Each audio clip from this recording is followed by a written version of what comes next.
ನಮಸ್ತೆ. ನಾನು ನಿಮ್ಮ ಹೊರನಾಡ ಕನ್ನಡತಿ ಕವಿ. ಎಲ್ಲರೂ ಹೇಗಿದ್ದೀರಾ? ನೀವೆಲ್ಲ ಆರೋಗ್ಯದಿಂದ ಇದ್ದೀರಾ ಅಂತ ಭಾವಿಸ್ಕೊಂಡು ಇವತ್ತಿನ ಪ್ರಾಜೆಕ್ಟ್ನ ಶುರು ಮಾಡ್ತಾಯಿದ್ದೀನಿ. ಇದು 20 ಇಂಚದು ಸರ್ಕಲು.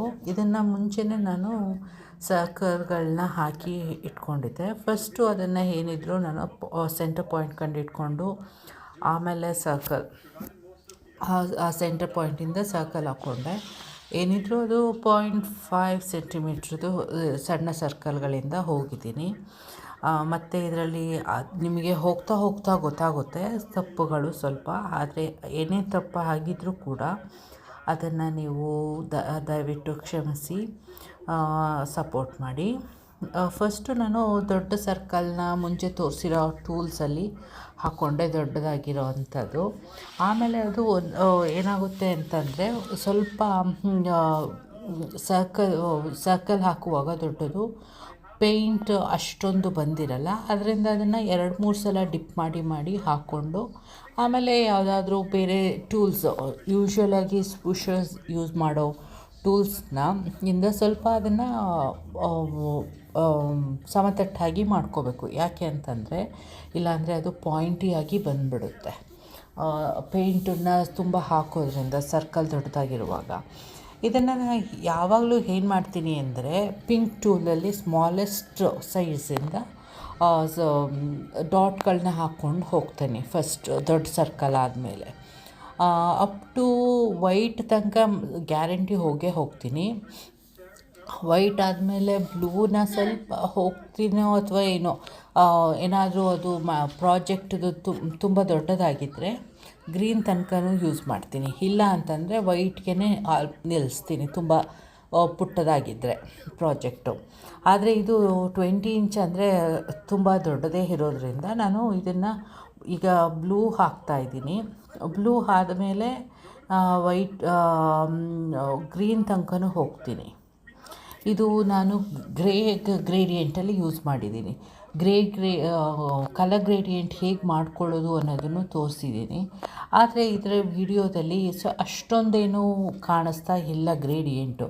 ಆದರೆ ತೀರಾ ಹತ್ತಿರ ಫೋಕಸ್ ಮಾಡಿದಾಗ ಅದು ಕಲರ್ ಕಾಂಬಿನೇಷನು ಎಲ್ಲ ತುಂಬ ಚೆನ್ನಾಗಿ ಬರುತ್ತೆ. ನಂದು ಇದು ಸೆಕೆಂಡ್ನೇ ವೀಡಿಯೋನೋ ಅಥವಾ ಥರ್ಡ್ ವೀಡಿಯೋ ಅನಿಸುತ್ತೆ. ಆದ್ದರಿಂದ ಕೆಲವು ತುಂಬಾ ಸ್ವಲ್ಪ ಭಯ, ಹಿಂಜರಿಕೆ ಎಲ್ಲ ಇತ್ತು. ಹೇಗೆ ಬರುತ್ತೋ ಹೇಗೋ ವೀಡಿಯೋ ಮಾಡೋದು, ಆಮೇಲೆ ವೀಡಿಯೋ ಎಡಿಟಿಂಗ್ ಮಾಡೋದಕ್ಕೆ ಆಗುತ್ತಾ ನನ್ನ ಕೈಲಿ ಅಂತ. ಮುಂಚೆ ಎಲ್ಲ ನಾನು ತುಂಬ ಟ್ರೈ ಮಾಡಿದೆ ಎಡಿಟಿಂಗ್ ಮಾಡೋದಕ್ಕೆ. ಆದರೆ ನನ್ನ ಕೈಲಿ ಆಗ್ತಿರ್ಲಿಲ್ಲ.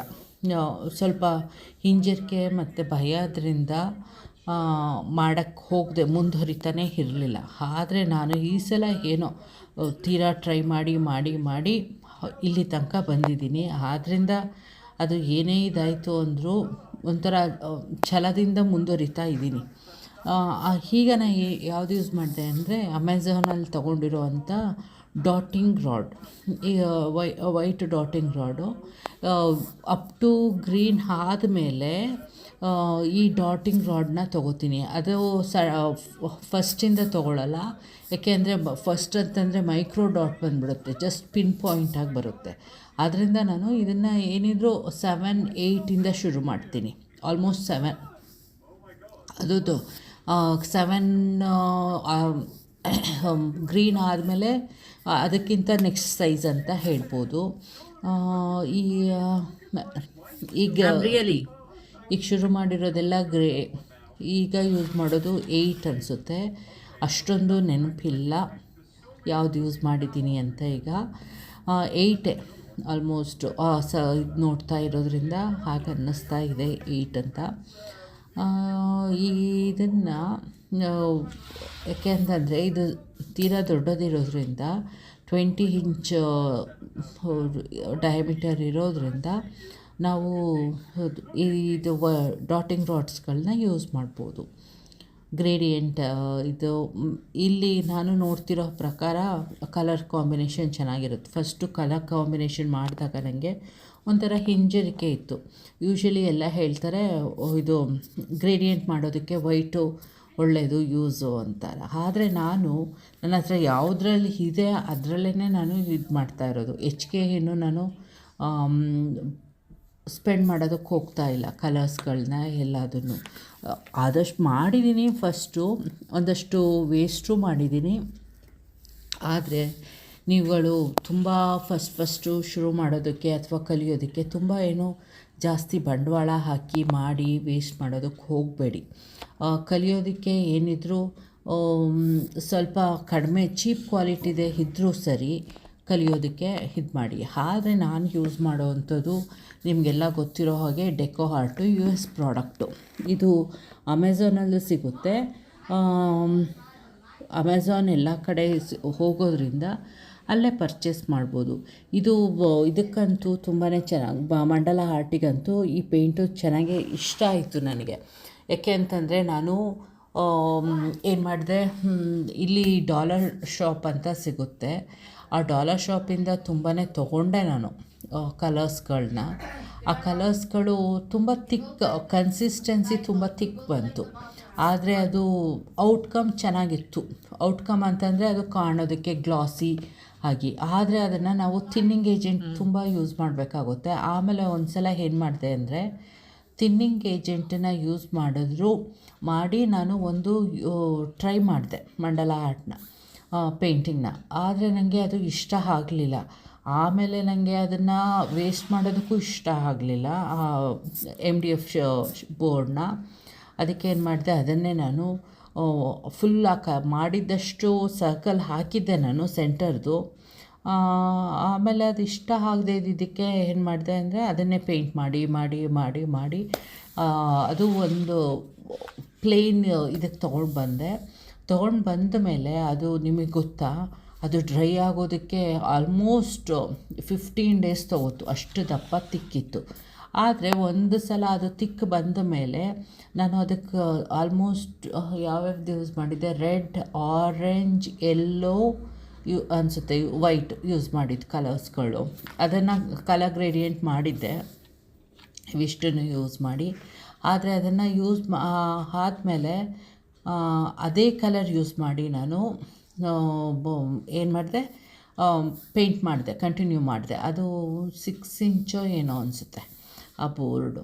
ಅದನ್ನು ನೆಕ್ಸ್ಟ್ ಯಾವಾಗಲಾದರೂ ಪ್ರಾಜೆಕ್ಟ್ ಅದು ತೋರಿಸುವಾಗ ಹೇಳ್ತೀನಿ ನಾನು ಯಾವುದು ಏನು ಹೇಗೆ ಮಾಡಿದೆ ಅಂತ. ಅದು ಕಂಪ್ಲೀಟ್ ಆದಮೇಲೆ ಅದು ನನಗೆ ಚೆನ್ನಾಗಿ ಬಂತು. ಆ ಥರ ನಾವು ಪ್ರತಿ ಸಲ ಪ್ರಾಜೆಕ್ಟ್ ಶುರು ಮಾಡುವಾಗ ಅದನ್ನು ನಾವು ಆ ಥರ ಕನ್ಸಿಸ್ಟೆನ್ಸಿ ಸರಿ ಇರಲಿಲ್ಲ ಅಂತ ಅಂದ್ಬಿಟ್ಟು ಮಧ್ಯ ಹೋಗಿ ಅದನ್ನು ಮತ್ತೆ ರೀಡೂ ಮಾಡೋದು ಅಷ್ಟೊಂದು ಸೂಕ್ತವಲ್ಲ ಅನಿಸುತ್ತೆ. ಆದ್ದರಿಂದ ಏನು ಮಾಡಿ, ಒಂದು ಸ್ವಲ್ಪ ಕನ್ಸಿಸ್ಟೆನ್ಸಿ ನಿಮಗೆ ಚೆನ್ನಾಗಿರಬೇಕು. ನಿಮಗೆ ಏನೇ ಎಳೆ ಎಳಿಬೇಕು ಅಂತಂದರೂ ಅದು ಈಸಿಯಾಗಿ ಬರಬೇಕು, ನೀವು ಸ್ಟ್ರಗಲ್ ಮಾಡಬಾರ್ದು. ಆ ಥರ ಇರೋವಂಥದ್ದು ಕನ್ಸಿಸ್ಟೆನ್ಸಿ ಪೇಂಟ್ಗಳನ್ನ ತೊಗೊಂಡ್ರೆ ಒಳ್ಳೆಯದು. ನಾನು ಫೆವಿಕ್ರಿಲ್ ಯೂಸು ಮಾಡಿದ್ದೀನಿ. ಒಂದು ಸಲ ಫೆವಿಕ್ರಿಲ್ನ ನಾನು ತರಿಸ್ಕೊಂಡಿದ್ದೆ. ಈ ಮಿರರ್ಸು ಅದು ಎಲ್ಲ ಇಂಡಿಯಾದಿಂದನೇ. ಸ್ವಲ್ಪ ಕೊರಿಯರ್ ಚಾರ್ಜು ಜಾಸ್ತಿ ಆಯಿತು. ಆದರೂ ಏನು ಮಾಡೋಕ್ಕಾಗಲಿಲ್ಲ. ನಾನು ಪ್ರಾಡಕ್ಟ್ ತೊಗೊಂಡಿದ್ದು ಒಂದು ಎಷ್ಟಿರ್ಬೋದು, 5000 ಇರಲಿಲ್ಲ ಅನಿಸುತ್ತೆ. 5000 ತನಕ ಬಂತ ಏನೋ ಪ್ರಾಡಕ್ಟ್ ಚಾರ್ಜು. ಆದರೆ ಕೊರಿಯರ್ ಚಾರ್ಜು ಅದಕ್ಕೆ 6000 7000, ಟೋಟಲಿ ನಾನು 11000 ಪೇ ಮಾಡಿದೆ ಅನಿಸುತ್ತೆ ಎಲ್ಲ ಸೇರಿ. ಅಷ್ಟೊಂದು ಆಯಿತು. ಅದರಿಂದ ನೀವು ಅಲ್ಲೇ ಇದ್ದು ಇಂಡಿಯಾದಲ್ಲೇ ಇದ್ದು ಮಾಡ್ತಿದ್ದೀನಿ ಅಂತಂದರೆ ಫೆವಿಕ್ರಿಲ್ ತೊಗೊಳ್ಳಿ.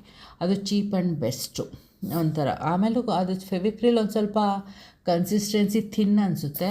ಆದರೆ ಈ ವಾಕಿಂಗ್ ಡಾಟು ಅದೆಲ್ಲ ಮಾಡುವಾಗ ನಿಮಗೆ ತುಂಬ ಚೆನ್ನಾಗಿ ಹೋಗುತ್ತೆ, ಒಂಥರ ಈಸಿಯಾಗಿ ಬೀಳುತ್ತೆ ಡ್ರಾಪ್ ಮಾಡೋದಕ್ಕೆ ಎಲ್ಲದಕ್ಕೂ. ಅದರಿಂದ ಫೆವಿಕ್ರಿಲ್ಲು ಯೂಸ್ ಮಾಡಿ. ಆಮೇಲೆ ಮತ್ತೆ ಪುನಃ ನಿಮಗೆ ಇನ್ನೇನಾದರೂ ಬೇರೆ ಬೇಕು ಅಂತಂದರೆ ಅದಕ್ಕಿಂತ ಹೈಯರ್ ಇದರದ್ದು ಎಂಡ್ದು ಡೆಕೋ ಆರ್ಟ್ ತೊಗೊಳ್ಳಿ. ಮತ್ತು ಅದು ಅಫೋರ್ಡಬಿಲಿಟಿದು, ನಿಮಗೆ ಫೈನಾನ್ಷಿಯಲಿ ತುಂಬ ಜಾಸ್ತಿ ಆಗುತ್ತೆ ಅಂತಂದರೆ ಡೆಕೋ ಆರ್ಟ್ ಎಲ್ಲ ತೊಗೊಳ್ಳೋದಕ್ಕೆ ಹೋಗಬೇಡಿ, ಫೆವಿಕ್ರಿಲ್ ಯೂಸ್ ಮಾಡಿನೇ ಮಾಡಿ. ನಾನು ಇನ್ನೊಂದು ಯಾವಾಗಲಾದರೂ ವೀಡಿಯೋದಲ್ಲಿ ತೋರಿಸ್ತೀನಿ ಯಾವ್ಯಾವ ಇದು ಪೇಂಟದು ಕನ್ಸಿಸ್ಟೆನ್ಸಿ ಅದು ಎಲ್ಲ ಹೇಗೆ ಅಂತ. ನಾನು ಇದು ಸುಮಾರು ಸಲ ಆರ್ಟ್ ಅಂದರೆ ಮುಂಚೆಯಿಂದನೂ ನನಗೆ ಒಂಥರ ಇಷ್ಟ. ಆದರೆ ಯಾವುದನ್ನೂ ನಾನು ಕಂಪ್ಲೀಟ್ ಮಾಡೋಕ್ಕೆ ಹೋಗ್ತಾ ಇರಲಿಲ್ಲ, ಅರ್ಧದಲ್ಲೇ ಬಿಟ್ಬಿಡುವೆ. ಏನೋ ಒಂದು ಸಲ ಬೇಜಾರಾಯಿತು, ಸರಿ ಆಗಲಿಲ್ಲ, ನನಗೆ ಅಂದ್ಕೊಂಡಂಗೆ ಮಟ್ಟಕ್ಕೆ ಬರಲಿಲ್ಲ ಅಂತಂದರೆ ಬೇಜಾರಾಗಿ ಅಲ್ಲೇ ಬಿಟ್ಬಿಡೋದು. ಅದನ್ನು ಬಿಟ್ಬಿಟ್ಟು ಅದನ್ನು ಹಾಗೆ. ಆದರೆ ನಾನು ಈ ಸಲ ಏನು ಮಾಡಿದೆ ಅಂತಂದರೆ, ಯಾವುದನ್ನು ಎಸೆಯೋಕ್ಕೆ ಹೋಗಲಿಲ್ಲ. ಪೇಂಟ್ಗಳನ್ನ ಎಲ್ಲದನ್ನು ಹಾಗಾಗೇ ಇಟ್ಕೊಂಡಿದ್ದೆ. ಹಾಗಾಗಿ ಇಟ್ಕೊಂಡಿದ್ದರಿಂದ ಕೆಲವು ಸಲ ನನಗೆ ಅದು ಯೂಸೂ ಆಯಿತು. ಆಮೇಲೆ ನನಗೆ ಈ ಥರ ಏನೋ ಬ್ಲ್ಯಾಕಿಗೆಲ್ಲ ಆಲ್ಮೋಸ್ಟು ಎಲ್ಲರೂ ಜೆಸ್ಸೋ ಅಂತ ಯೂಸ್ ಮಾಡ್ತಾರೆ. ಏನು ಮಾಡಿದೆ, ನನ್ನ ಹತ್ರ ಬ್ಲ್ಯಾಕ್ದು ತುಂಬ ಇತ್ತು. ಸ್ವಲ್ಪ ಮುಂಚೆನೇ ತೊಗೊಂಡಿದ್ದರಿಂದ ಅದರಿಂದ ಆ ಬ್ಲ್ಯಾಕ್ ಆ್ಯಕ್ರಿಲಿಕ್ ಪೇಂಟನ್ನೇ ನಾನು ಬೇಸ್ ಕೋಟಾಗಿ ಯೂಸ್ ಮಾಡಿಕೊಂಡು ಮಾಡಿದ್ದೀನಿ. ಇದರಲ್ಲೂ ಎಲ್ಲದರಲ್ಲೂ ಹಾಗೆ. ಇನ್ನೂ ನಾನು ಜೆಸ್ಸೋ ತೊಗೋಬೇಕು. ಆದರೂ ಒಂದೇ ಸಲ ಎಲ್ಲದನ್ನು ಮಾಡೋಕ್ಕೆ ಹೋದಾಗ ನನಗೂ ಸ್ವಲ್ಪ ಫೈನಾನ್ಷಿಯಲಿ ಕಷ್ಟ ಆಗುತ್ತೆ. ಆದ್ದರಿಂದ ನಾನು ಇದು ಮಾಡ್ತಾಯಿಲ್ಲ. ನೋಡಿ, ಈಗ ಏನು ಮಾಡ್ತಾಯಿದ್ದೀನಿ, ಇದು ಡಾಟ್ ದೊಡ್ಡದು ಹಾಕ್ಕೊಂಡು ಐ ಥಿಂಕ್ ಇಟ್ ಈಸ್ ಯಾವುದು ಡಾಟಿಂಗ್ ರಾಡು 9 ಅಥವಾ 10 ಅನಿಸುತ್ತೆ. ವಾಕಿಂಗ್ ಡಾಟ್ ಎಲ್ಲ ಶುರು ಮಾಡುವಾಗ ನಾನು 9 and 10 ಬರ್ತೀನಿ. ಅದೇ 9.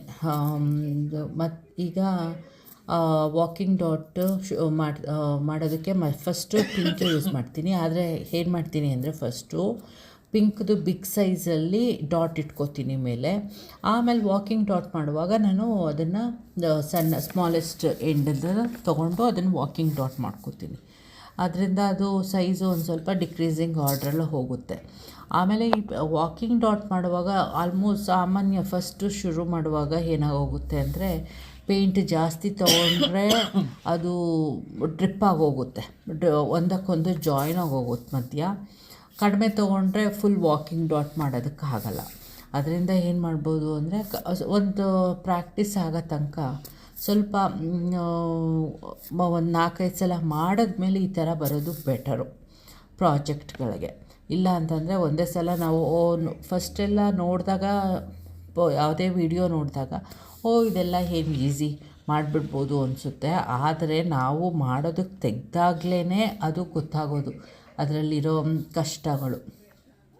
ಫಸ್ಟ್ ನಾನು ಸುಮಾರು ಸಲ ನೋಡ್ತಾ ಇದ್ದೆ ವೀಡಿಯೋಗಳು, ಮಾಡಿಬಿಡ್ಬೋದು, ಏನಿಲ್ಲ, ಪ್ರಾಬ್ಲಮ್ ಏನಿಲ್ಲ, ನಂಗೆ ಬರುತ್ತೆ, ಆರ್ಟಿಸ್ಟಿಕ್ ಹ್ಯಾಂಡ್ ಸ್ವಲ್ಪ ಇದೆ ಅಂದ್ಕೊಂಡೆ ಶುರು ಮಾಡಿದೆ. ಆದರೆ ಅದು ಮಾಡ್ತಾ ಮಾಡ್ತಾ ನನಗೆ ಗೊತ್ತಾಯಿತು ಅದರ ಕಷ್ಟಗಳು. ಫಸ್ಟೆಲ್ಲ ಸ್ವಲ್ಪ ಪೇಂಟ್ ಬ್ರಷ್ ಇಟ್ಕೊಂಡು ಪೇಂಟ್ ಮಾಡುವಾಗ ಏನಾಗೋದು ಅಂದರೆ, ಸ್ಟ್ರೋಕುಗಳು ಗೊತ್ತಾಗ್ತಾ ಇರಲಿಲ್ಲ. ಆಗ ಅದು ಚೆನ್ನಾಗಿ ಬರ್ತಾ ಇರಲಿಲ್ಲ. ಆದರೆ ನಾನು ಏನು ಮಾಡಿದೆ ಗೊತ್ತಾ, ಪ್ರಾಕ್ಟೀಸ್ಗೆ ಅದನ್ನೇ ನಾನು ನಿಮಗೆ ಸಜೆಸ್ಟ್ ಮಾಡ್ತೀನಿ. MDF ಬೋರ್ಡಲ್ಲಿ ಮಾಡಲಿಲ್ಲ ನಾನು ಪ್ರಾಕ್ಟೀಸ್ನ.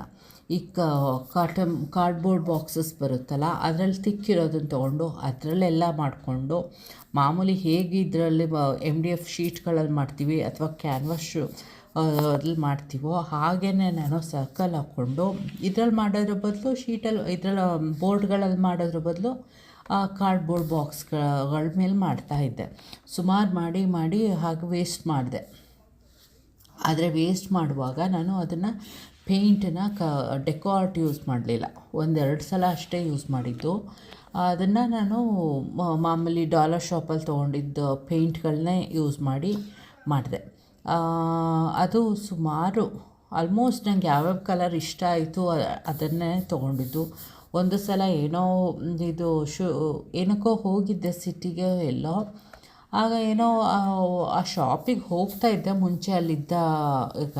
ಆದರೆ ಆಗ ಇನ್ನೂ ಮಂಡಲ ಆಟದ್ದು ಕ್ರೇಜ್ ಬಂದಿರಲಿಲ್ಲ. ಸೊ ಅದರಿಂದ ಆ ಸೈಡ್ ಇದು ಪೇಂಟ್ ಇರೋ ಕಡೆ ಹೋಗಿರಲಿಲ್ಲ. ಈ ಸಲ ಹೋದಾಗ ಆ ಪೇಂಟ್ ನೋಡಿದ ತಕ್ಷಣ ಒಂಥರ ಆಸೆ ಆಯಿತು. ಅದಕ್ಕೆ ಮುಂಚೆ ನಾನು ಡೆಕೋ ಆರ್ಟ್ ಆರ್ಡ್ರ್ ಮಾಡಿದ್ದೆ, ಇನ್ನೂ ಬಂದಿರಲಿಲ್ಲ ಅನಿಸುತ್ತೆ. ಆಗ ಅದು ಬರೋದು ಇನ್ನೂ ಸ್ವಲ್ಪ ದಿನ ಆಗುತ್ತೆ ಅಂದ್ಬಿಟ್ಟು ನಾನು ಏನು ಮಾಡಿದೆ, ಇದನ್ನು ಒಂದಷ್ಟು ತೊಗೊಂಡೆ. ಅದು ಒಂದೊಂದಕ್ಕೇ $3 ಏನೋ ಪೇಂಟು. ಇದು ನಾನು ಅಮೆಝಾನಲ್ಲಿ ಡೆಕೋ ಆರ್ಟ್ ತೊಗೊಳ್ಳೋದು $550 ಒಂದಕ್ಕೆ. ಅಲ್ಲಿ ಏನಾಯಿತು, ನನಗೆ $3 ಬಂತು ಒಂದೊಂದಕ್ಕೆ. ಅಂದರೆ ಏನೂ ಯೋಚಿಸ್ಲಿಲ್ಲ ನಾನು. ಸುಮಾರು ಒಂದು 10 ಅಷ್ಟು ತೊಗೊಂಡೇನೋ. ಆಮೇಲೆ ಅನ್ನಿಸ್ತು, ಅದು ಮನೆಗೆ ಬಂದು ನೋಡಿದ್ಮೇಲೆ ಪ್ರಾಬ್ಲಮ್ ಆದಮೇಲೆ ತೊಗೋಬಾರ್ದಾಗಿತ್ತು, ವೇಸ್ಟ್ ಮಾಡಿದೆ ಅಂತ. ಆದರೆ ಒಂದೊಂದು ಸಲ ಏನು ಮಾಡೋಕ್ಕಾಗುತ್ತೆ, ಓವರ್ ಕಾನ್ಫಿಡೆನ್ಸು, ಓವರ್ ಎಂಥೂಸಿಯಾಸಮ್ ಇರೋದ್ರಿಂದ ಅದೆಲ್ಲ ಮಾಡಿಬಿಡ್ತೀವಿ. ಅದರಿಂದ ಫೈನಾನ್ಷಿಯಲ್ ಕನ್ಸ್ಟ್ರೆಂಟ್ ಇದ್ದರೆ ತೊಗೊಳೋದಕ್ಕೆ ಹೋಗಬೇಡಿ. ನಿಮ್ಮ ಹತ್ರ ಎರಡೇ ಕಲರ್ ಇದೆಯಾ, ಎರಡೇ ಕಲರ್ನ ಯೂಸ್ ಮಾಡಿ. ಇದು ಆಮೇಲೆ ಅಮೆಝಾನಲ್ಲಿ ಸ್ವಲ್ಪ ಕಾಸ್ಟ್ಲಿನೇ ಅನ್ನಿಸ್ತು ಡೆಕೋ ಆರ್ಟು. ಏಕೆ ಅಂತಂದರೆ ಈ ಡೆಕೋ ಆರ್ಟು ಪ್ರೈಸ್ ನೋಡಿ ತೊಗೊಳ್ಳಿ. ಫಸ್ಟು ನೋಡ್ತಿದ್ದಾಗ ಒಂದು ಇದು ವ್ಯಾಲ್ಯೂ ಪ್ಯಾಕ್ ಅಂತ ಬರುತ್ತೆ, ಅದರಲ್ಲಿ ನಾನು ಮೆಟಾಲಿಕ್ಸ್ ತೊಗೊಂಡೆ ಅನಿಸುತ್ತೆ. ಮೆಟಾಲಿಕ್ಸು 18 ಕಲರ್ಸ್ ಏನೋ ಇತ್ತು ಆ ವ್ಯಾಲ್ಯೂ ಪ್ಯಾಕಲ್ಲಿ. ಅದಕ್ಕೊಂದು $50 ಏನೋ ಇತ್ತು. ಅದು ಚೆನ್ನಾಗಿದೆ ಅಂತ ನಾನು ಅದನ್ನು ತೊಗೊಬಿಟ್ಟೆ. ಆಮೇಲೆ ನೋಡಿದ್ರೆ ಅದು ಬರಲೇ ಇಲ್ಲ. ಏನಿದ್ರು ಅದು $87, $100 ಆ ಥರ ಬಂತು. ಆದ್ದರಿಂದ ನಾನು ಈಗ ಅಮೆಝಾನಲ್ಲಿ ಡೆಕೋ ಆರ್ಟ್ ತೊಗೋಬೇಕು ಅಂತಂದರೆ ಹೋಗೋದೇ ಇಲ್ಲ ಅಲ್ಲಿಂದ ತೊಗೊಳೋದಕ್ಕೆ. ಲಕ್ಕಿಲಿ ಇಲ್ಲೇ ನ್ಯೂಜಿಲ್ಯಾಂಡಲ್ಲೇ ಒಂದು ಕ್ರಾಫ್ಟ್ದು ಶಾಪ್ ಇದೆ. ಆ ಶಾಪಲ್ಲೇ ನಾನು ಕೊರಿಯರ್ ಮಾಡಿಸ್ಕೋತೀನಿ. ಆಕ್ಲ್ಯಾಂಡಲ್ಲಿ ಇಲ್ಲ, ಆದರೂ ಕೂಡ ಅದು ಅದು ಕೊರಿಯರ್ ಮೂಲಕ ತರಿಸ್ಕೋತೀನಿ. ಅದು ಪರವಾಗಿ ಬೆಸ್ಟ್ ಅನ್ನಿಸ್ತು, ಚೀಪಾಗಿ. ಅಷ್ಟೊಂದು ಆದರೂ ಒಂದೊಂದು ಸಲ ಬೇಜಾರಾಗುತ್ತೆ. ಒಂದು 4-5 ಕಲರ್ ಬೇಕು ಅಂತಂದರೂ ಆರ್ಡ್ರ್ ಮಾಡೋದಕ್ಕೆ ಹೋದಾಗ ಕೊರಿಯರ್ ಚಾರ್ಜ್ ಜಾಸ್ತಿನೇ ಕೊಡಬೇಕು, $10 ತೊಗೋತಾರೆ. ಅಷ್ಟಿರಲ್ಲ. ಅದನ್ನು ಅಲ್ಲಿಗೆ ಹೋಗೋದಕ್ಕೂ ಆಗಲ್ವಲ್ಲ ತರಿಸ್ಕೊಳ್ಳೋದಕ್ಕೆ. ಆದ್ದರಿಂದ ಏನು ಮಾಡೋದು, ಅದನ್ನೇ ಅವ್ರ ಹತ್ರನೇ ತರಿಸ್ಕೊಳ್ಳೋದು. ಈಗ ಒಂದು ಆರ್ಡ್ರ್ ಮಾಡಬೇಕು, ಆದರೂ ಬೇಡ ನೋಡೋಣ, ಇರೋ ಕಲರ್ ಇನ್ನೂ ಇದೆಯಲ್ಲ ಸುಮಾರು ಅಂದ್ಬಿಟ್ಟು ಇದು ಮಾಡಿದ್ದೀನಿ. ಆಮೇಲೂ ನಾನು ಫೆವಿಕ್ರಿಲ್ ತರಿಸ್ಕೊಂಡಿದ್ನಲ್ಲ, ಅದು ಇನ್ನೂ ಇದೆ. ಒಂದು 12 ಕಲರ್ಸ್ ಏನೋ ಇದೆ. 2, 4, 6, 8, 10 ಕಲರ್ಸು. ಅದರಲ್ಲಿ ವೈಟ್ ತುಂಬ ಯೂಸ್ ಮಾಡಿಬಿಟ್ಟಿದ್ದೀನಿ. ಆಮೇಲೆ ಇನ್ನೊಂದು ರೆಡ್ಡು, ಆರೆಂಜು, ಎಲ್ಲೋ, ಇದನ್ನು ಕಲರ್ ಗ್ರೇಡಿಯೆಂಟಿಗೆ ತುಂಬ ಯೂಸ್ ಮಾಡಿದ್ದೀನಿ. ಅದು ಬೇಕು, ಆದರೆ ತರಿಸ್ಕೊಳ್ಳೋದಕ್ಕೆ ಹೋದರೆ ಮತ್ತೆ ಪುನಃ ಕೊರಿಯರ್ ಚಾರ್ಜು ಅದೆಲ್ಲ ಜಾಸ್ತಿ. ಅದರಿಂದ ಹೇಗೂ ಬರ್ತೀನಲ್ಲ, ಇನ್ನೇನು ಬರಬೇಕು ಇಂಡಿಯಾದಕ್ಕೆ ನೆಕ್ಸ್ಟು ಅಂದ್ಬಿಟ್ಟು ಸುಮ್ಮನೆ ಇದ್ದೀನಿ. ಆಗ ಬಂದಾಗೆಲ್ಲ ಏನೇನು ಬೇಕೋ ಅದನ್ನೆಲ್ಲ ತೊಗೊಂಡು ಬರೋಣ ಅಂತಲೇ ಯೋಚಿಸ್ತಿದ್ದೀನಿ. Fevicryl not a bad colour paint. ನೀವು ಯೂಸ್ ಮಾಡಬಹುದು, ಮಾಡಿ ಅದನ್ನೇ ಆಮೇಲೂ ನಿಮ್ಗೆ ಬೇರೆ ಕಡೆ ಅದು ಸಿಕ್ಕುತ್ತೆ ಫೆವಿಕ್ರಿಲೇ ಅಂತಂದರೆ ಅದನ್ನು ತರಿಸ್ಕೋಬೋದು. ನಿಮಗೆ ಮಾಡ್ತಾ ಏನಿದ್ರು ಅದು ಗೊತ್ತಾಗುತ್ತೆ ಯಾವುದು ಬೆಟರು ಇದು ಅಂತ. ಆಮೇಲೆ ಇವತ್ತು ಏನೂ ಬೇಕಾಗಿತ್ತು, ಕಲರ್ ಗ್ರೇಡಿಯೆಂಟ್ ಮಾಡೋದಕ್ಕೆಲ್ಲ ವೈಟ್ ಬೇಕಾಗಿತ್ತು ಅಂತ ಆರ್ಡ್ರ್ ಮಾಡಿದ್ದೆ. ಅಮೆಝಾನಲ್ಲಿ ಹೇಗೆ ಅಂತಂದರೆ $59 ಏನಾದರೂ ಪರ್ಚೇಸ್ ಮಾಡಿದ್ರೆ, ಆದರೆ ಅದು US ಇಂದನೇ ಬರಬೇಕು, ಅಮೆಝಾನ್ US ಇಂದ. ಆಗ ನನಗೆ ಕೊರಿಯರ್ ಚಾರ್ಜು ಫ್ರೀ ಸಿಗುತ್ತೆ. ಅದರಿಂದ ನಾನು ಅದರ ಜೊತೆಗೆ ಟೈಟಾನಿಯಂ ವೈಟು, ಗ್ಲಾಸ್ ಮತ್ತು ಇನ್ನೊಂದು ಯಾವುದೋ ಒಂದು ಕಲರ್ ತೊಗೊಂಡೆ, ಆ್ಯಪಲ್ ಯಾವುದೋ ಒಂದು ಕಂಪನಿ. ಅದನ್ನು ಟ್ರೈ ಮಾಡಬೇಕು. ಟ್ರೈ ಮಾಡೋದಕ್ಕೆ ಕಾಯ್ತಾ ಇದ್ದೀನಿ, ನೋಡೋಣ ಹೇಗೆ ಅಂತ. ಅದು ಒಂದು ಸ್ವಲ್ಪ ಚೀಪ್ ಅನ್ನಿಸ್ತು. ಈಗ ಸುಮ್ಮನೆ ನೋಡಿದ್ದಕ್ಕೆ ಆ ಕಲರು ಪರವಾಗಿಲ್ಲ, ನೋಡೋಣ. ಇನ್ನು ಅದು ಬ್ರಷ್ ಸ್ಟ್ರೋಕ್ ಮಾಡಿದಾಗಲೇ ಗೊತ್ತಾಗೋದು ಅದು ಹೇಗೆ ಏನು ಅಂತ. ಒಂದು ಸ್ವಲ್ಪ ನೋಡಿದ್ರೆ ಅದು ವಾಕಿಂಗ್ ಡಾಟ್ಸ್ಗೆ ಅಷ್ಟೊಂದು ಇದು ಅನ್ನಿಸ್ಲಿಲ್ಲ, ಆದರೂ ನೋಡಬೇಕು ಏನು ಅಂತ. ಮತ್ತು ಈ ಪೇಂಟ್ಗಳದ್ದು ಹೇಗೆ ಅಂತಂದರೆ, ಡ್ರೈ ಆಗೋದಕ್ಕೆ ಬಿಡಬೇಡಿ. ಯಾವುದಾದ್ರೂ ಸ್ಮಾಲ್ ಕಂಟೈನರ್ಸು, ಬಾಕ್ಸಸ್ಸು, ಪಾಟ್ಗಳಿತ್ತು ಅಂದರೆ ಪುಟಾಣಿದು ಅದನ್ನು ಒಂದು ಮಿಕ್ಸ್ ಮಾಡಿ ಮುಚ್ಚಿ ಇಟ್ಕೊಳ್ಳಿ.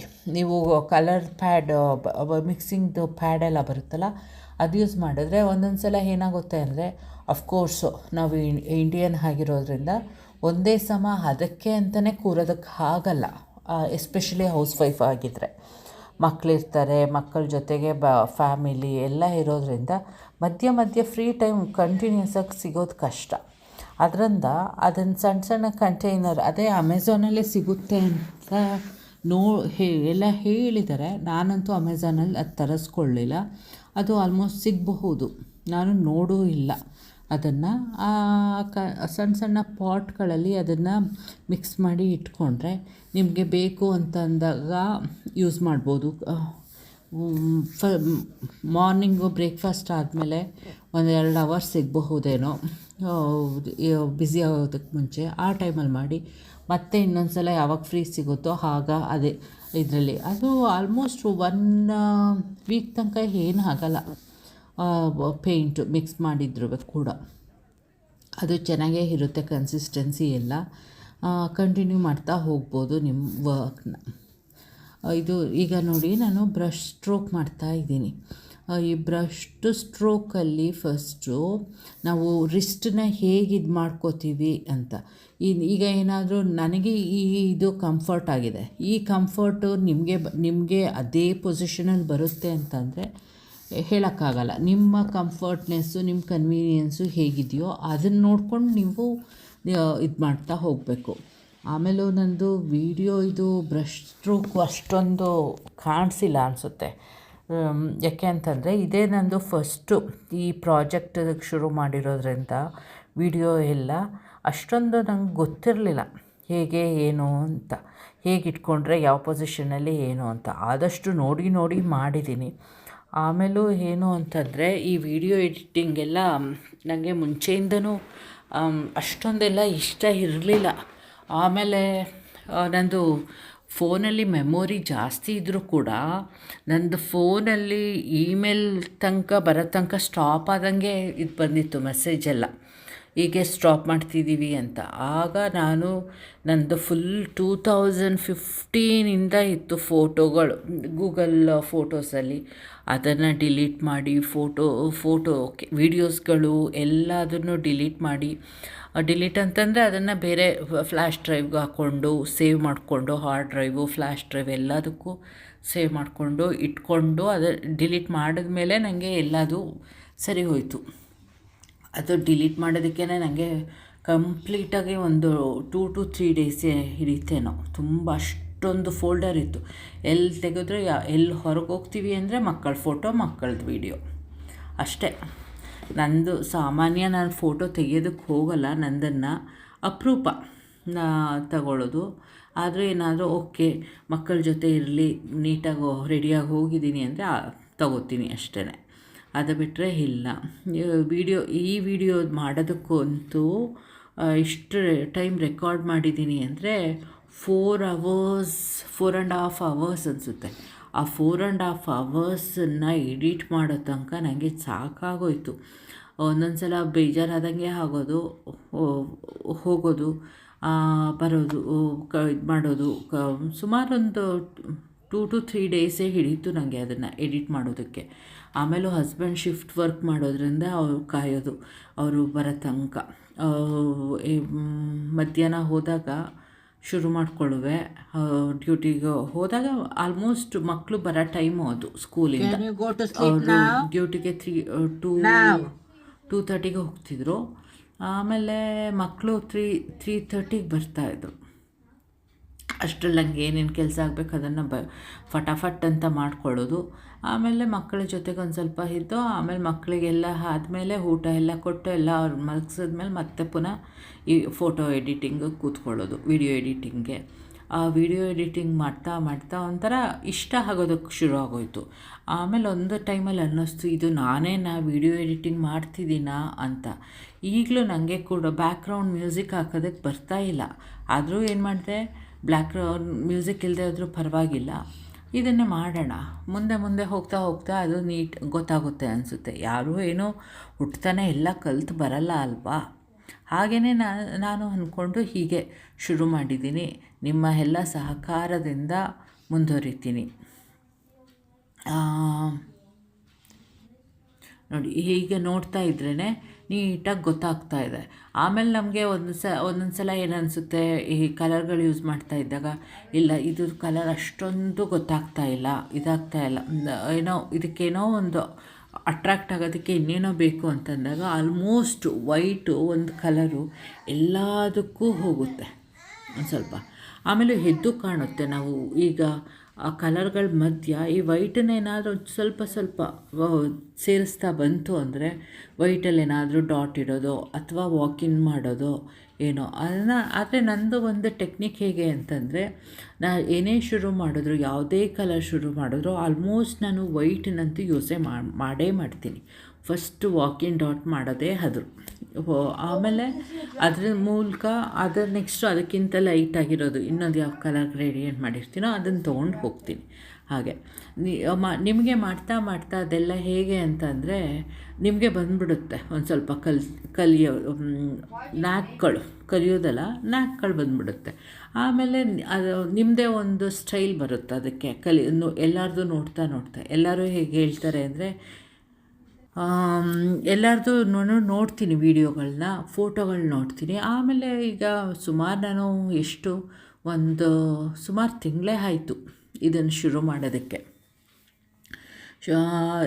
ಎಲ್ಲರೂ ನೋಡಿದ ತಕ್ಷಣ ಒಂದೆರಡು ಸಲ ಸುಮ್ಮನೆ ಹೇಗೋ ಒಂದು ಪ್ರಾಕ್ಟೀಸ್ ಮಾಡ್ದಂಗೆ ಮಾಡಿರ್ತೀನಿ ಎಲ್ಲೋ ಒಂದು ಕಡೆ. ತೀರಾ ಅದು ಕಷ್ಟ ನನಗೆ ಬರಲ್ಲ ಅಂತಂದರೆ ಆಮೇಲೆ ನೆಕ್ಸ್ಟ್ ಮಾಡ್ತಾ ಅದನ್ನು ನಾನು ಇನ್ನೊಂದು ಕಡೆ ಇನ್ನೆಲ್ಲೋ ಯೂಸ್ ಮಾಡಿರ್ತೀನಿ. ಆ ಥರ ಸ್ಟೈಲ್ಗಳು ಎಲ್ಲರೂ ನಾನು ನೋಡಿದ ವೀಡಿಯೋಗಳಲ್ಲಿ ಬೇರೆಯವ್ರದನ್ನು ಎಲ್ಲ ಏನು ಹೇಳ್ತಾರೆ, ಏನಾದರೂ ಒಂದು ಡಿಸೈನ್ ಹೊಸದು ನೋಡ್ತೀರಾ, ಏನೋ ಮಾಡ್ತೀರಾ ಅಂತಂದರೆ ಒಂದು ಬುಕ್ಕಲ್ಲೋ ಎಲ್ಲೋ ಒಂದು ಕಡೆ ಬರೆದಿಟ್ಕೊಳ್ಳಿ ಅಂತ. ಅದು ಒಳ್ಳೆಯ ಐಡಿಯಾ.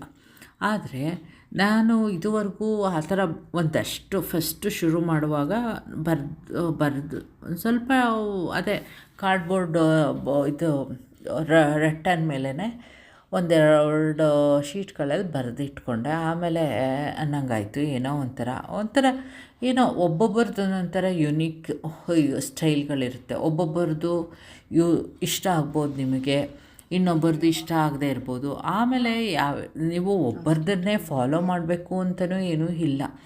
ನೀವು ನಿಮ್ಮದನ್ನ ಸ್ಟೈಲಿನ ಜೊತೆ ಬೇರೆಯವ್ರದ್ದು ಇಷ್ಟ ಆಗಿದ್ದರೆ ಅದನ್ನು ಮಿಕ್ಸ್ ಮಾಡ್ಕೊಳ್ಳಿ, ಅಥವಾ ಇನ್ಯಾರ್ಯಾರ್ದೋ ನೋಡಿರ್ತೀರಲ್ಲ ಅದನ್ನೆಲ್ಲ ಯೂಸ್ ಮಾಡ್ತಾ ಹೋಗಿ. ಆಮೇಲೆ ಹೀಗೆ ಮಾಡ್ತಾ ಒಂದು ಗೊತ್ತಾಗುತ್ತೆ ನಿಮಗೆ. ನನಗೆ ಒಂದಂತೂ ತುಂಬ ಇಷ್ಟ ಆಯಿತು, ಏನು ಒಂಥರ ಡೋನಟ್ ಹಂಗೆ ಬರುತ್ತೆ. ಅದನ್ನು ನಾವು ಒಂದು ಸಲ ನೋಡಿದೆ. ಆಮೇಲೆ ನೋಡಿದಾಗ ಏನೋ ಒಂಥರ ಚೆನ್ನಾಗಿದೆಯಲ್ಲ, ಚೆನ್ನಾಗಿ ಕಾಣಿಸುತ್ತಲ್ಲ ಅಂತ ಅನ್ನಿಸ್ತು. ಅದನ್ನು ಎಲ್ಲಿ ಯೂಸ್ ಮಾಡೋದು ಅಂತ ಯೋಚಿಸ್ತಾ ಇದ್ದೆ. ಅದೇ ನೋಡಿ, ಈಗ ಮೋಸ್ಟ್ಲಿ ಮಾಡ್ತೀನಿ. ಆಮೇಲೆ ನನಗೆ ಮೇನ್ ಸಪೋರ್ಟ್ ಯಾರು ಅಂತಂದರೆ ನನ್ನ ಮಕ್ಕಳು 13 ಇಯರ್ಸು, ಅವನು ಟೀನೇಜು, ಹೈಸ್ಕೂಲ್ಗೆ ಹೋಗ್ತಾ ಇದ್ದಾನೆ, ಇಯರ್ 9. ಇನ್ನೊಬ್ಬ ಇಯರ್ 7. ಅವರಿಬ್ಬರಿಗೂ ಒಳ್ಳೆ ಆರ್ಟಿಸ್ಟಿಕ್ ಹ್ಯಾಂಡ್ ಇದೆ. ಆದರೆ ಅವರು ಗಂಡು ಮಕ್ಕಳಾಗಿರೋದ್ರಿಂದ ಈ ಥರದಕ್ಕೆ ಇಷ್ಟಪಡಲ್ಲ. ಅದರ ಬದಲು ಅವರು ಏನು ಬರಿತೀರಿ ಅಂತಂದರೂ ಡೈನೋಸರ್, ಫಸ್ಟೆಲ್ಲ ಡೈನೋಸರ್ ಕಲರಿಂಗ್ ಬುಕ್ಗಳನ್ನ ಫುಲ್ಲ ಡೈನೋಸರ್ಗಳು ಬರೆದು ಅವರು ತುಂಬ ಇದಾಗೋಗಿದ್ದಾರೆ. ಆಮೇಲೆ ಈಗ ಏನು ಅಂದರೆ ಆ್ಯನಿಮೇಷನ್ ಕ್ಯಾರೆಕ್ಟ್ರು ಅದು ಇದು ಅಂತ ಬರೀತಾರೆ, ತುಂಬ ಚೆನ್ನಾಗಿ ಬರೀತಾರೆ. ಅವರಿಗೆ ಅಂತಲೇ ತುಂಬ ಇದು ಕಲರ್ ಪೆನ್ಸಿಲ್ಗಳು ಅದು ಇದು ಇಷ್ಟಪಡೋದು. ಅವ್ರು ಕೇಳೋದು ಏನೋ ಕಡಿಮೆ ಏನಲ್ಲ. ನನ್ನ ಪ್ರಕಾರ ಏನು ಈಗ ಅಂತಂದರೆ, ಮಕ್ಳುಗಳೇನೋ ಜಾಸ್ತಿ ಮಾಡ್ಕೋಬೋದು, ಆದರೆ ನಾವು ಅವ್ರು ಕೇಳಿದ್ದನ್ನೆಲ್ಲ ಕೊಡಿಸೋದಕ್ಕಾಗುತ್ತಾ ಅದನ್ನು ನೋಡ್ಕೊಂಡು ಇದು ಮಾಡ್ಕೋಬೇಕು. ಫಸ್ಟೆಲ್ಲ ಅನ್ನಿಸ್ತಾಯಿತ್ತು, ಮಕ್ಕಳು ಅಂತಂದರೆ ಏನು ಖರ್ಚಿಲ್ಲ, ಇಲ್ಲಿ ಸ್ಕೂಲ್ದು ಖರ್ಚಿಲ್ಲ, ಏನೂ ಇಲ್ಲ ಅನ್ಕೋತಿದ್ದೆ. ಆದರೆ ಈಗ ಅಂತೂ ಅವ್ರದ್ದು ಎಷ್ಟೊಂದು ಎಕ್ಸ್ಪೆಂಡಿಚರು ಅಂದರೆ ತುಂಬಾ ಎಕ್ಸ್ಪೆಂಡಿಚರು. ಆಮೇಲೆ ಈಗ ನಾನು ಜಾಬಿಗೂ ಹೋಗ್ತಾಯಿಲ್ಲ, ಯಾಕೆಂದರೆ ಮಕ್ಕಳಿಗೋಸ್ಕರನೇ ಅಂತಂದ್ಬಿಟ್ಟು ಜಾಬ್ ಬಿಟ್ಬಿಟ್ಟೆ. ಸಾರ್ಟ್ ಆಫ್ ಲೈಕ್ ರೇಸಿಸಮ್ ಅನ್ನಿಸ್ತು. ಆಮೇಲೆ ಪ್ರೈವೇಟ್ ಇದರಲ್ಲೆಲ್ಲ ಏನೋ ಅವ್ರು ಟ್ರೀಟ್ ಮಾಡೋದು ಇಷ್ಟ ಆಗಲಿಲ್ಲ. ಅದರಿಂದ ಅದು ಬೇಡ, ನನಗೆ ಯಾಕೆ ಹೋಗಬೇಕು ಬೇರೆಯವ್ರ ಕೆಳಗೆ ಅಂದ್ಬಿಟ್ಟು ಬಿಟ್ಟಿದ್ದೀನಿ. ಬೇರೆ ಕಡೆ ಇನ್ನೆಲ್ಲಾದರೂ ಸಿಕ್ಕಿದಾಗ ನೋಡೋಣ ಹೋಗೋದಕ್ಕೆ.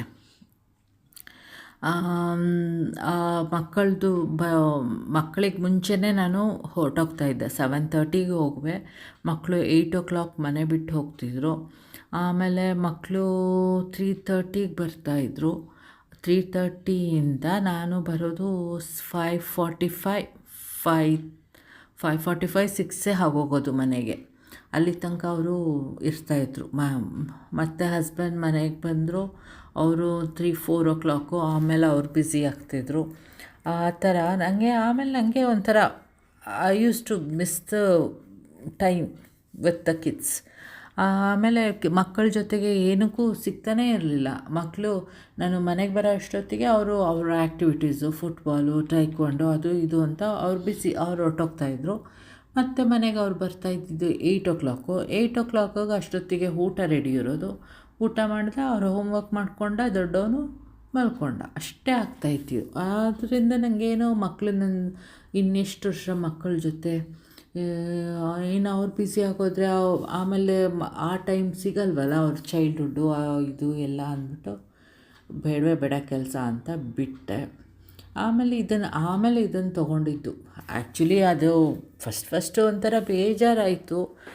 ಆಮೇಲೆ ನಂದು ಒಂದು ನೇಚರ್ ಏನು ಅಂತಂದರೆ, ಏನೇ ಬಂತು ಅಂದರೂ ಅದಕ್ಕೆ ಅಡ್ಯಾಪ್ಟಿವ್ ಆಗಿ ಹೋಗ್ತೀನಿ. ಮನೇಲಿರಬೇಕು ಅಂತಂದಾಗ 1-2 ದಿನ ಅಷ್ಟೇ ಇದಾಯಿತು, ಅಯ್ಯೋ ಕೆಲಸ ಬಿಟ್ಬಿಟ್ನಲ್ಲ ಅಂತ. ಆಮೇಲೆ ಈ ಥರ ಇನ್ನೇನೋ ಬೇರೆ ಹೊಸದು ಹುಡ್ಕೊಂಡೆ, ಈ ಮಂಡಲ ಆರ್ಟು. ಇದಕ್ಕೆ ಆ್ಯಕ್ಚುಲಿ ಮಂಡಲ ಆರ್ಟು ಅಂತ ನಾನು ಇದು ಮಾಡಿರಲಿಲ್ಲ. ಏನೋ ಇಂಡಿಯಾದಲ್ಲಿ ಈಗ ಹೊಸದಾಗಿ ಟ್ರೆಂಡಿಯಾಗಿ ನಡೀತಾ ಇರೋದು ಲಿಪ್ಪನ್ ಆರ್ಟ್ಗೆ ಅಂತ ಇದು ಮಾಡಿದೆ. ಆಮೇಲೆ ಅದಕ್ಕೆ ಕ್ಲೇ ಮಾಡ್ಕೊಳ್ಳೋದಕ್ಕೂ ಅದನ್ನು ಕಲಿತೆ ಅದೆಲ್ಲ. ಆಮೇಲೆ ಇದು ಬರೋಷ್ಟು ಕೊರಿಯರ್ ನಂದು ಮಿರರ್ಸು ಅದು ಎಲ್ಲ ಬರೋದ್ರೊಳಗೆ ಈ ಮಂಡಲ ಆರ್ಟು ಜಾಸ್ತಿ ನೋಡೋದಕ್ಕೆ ಶುರು ಆಗೋದೆ.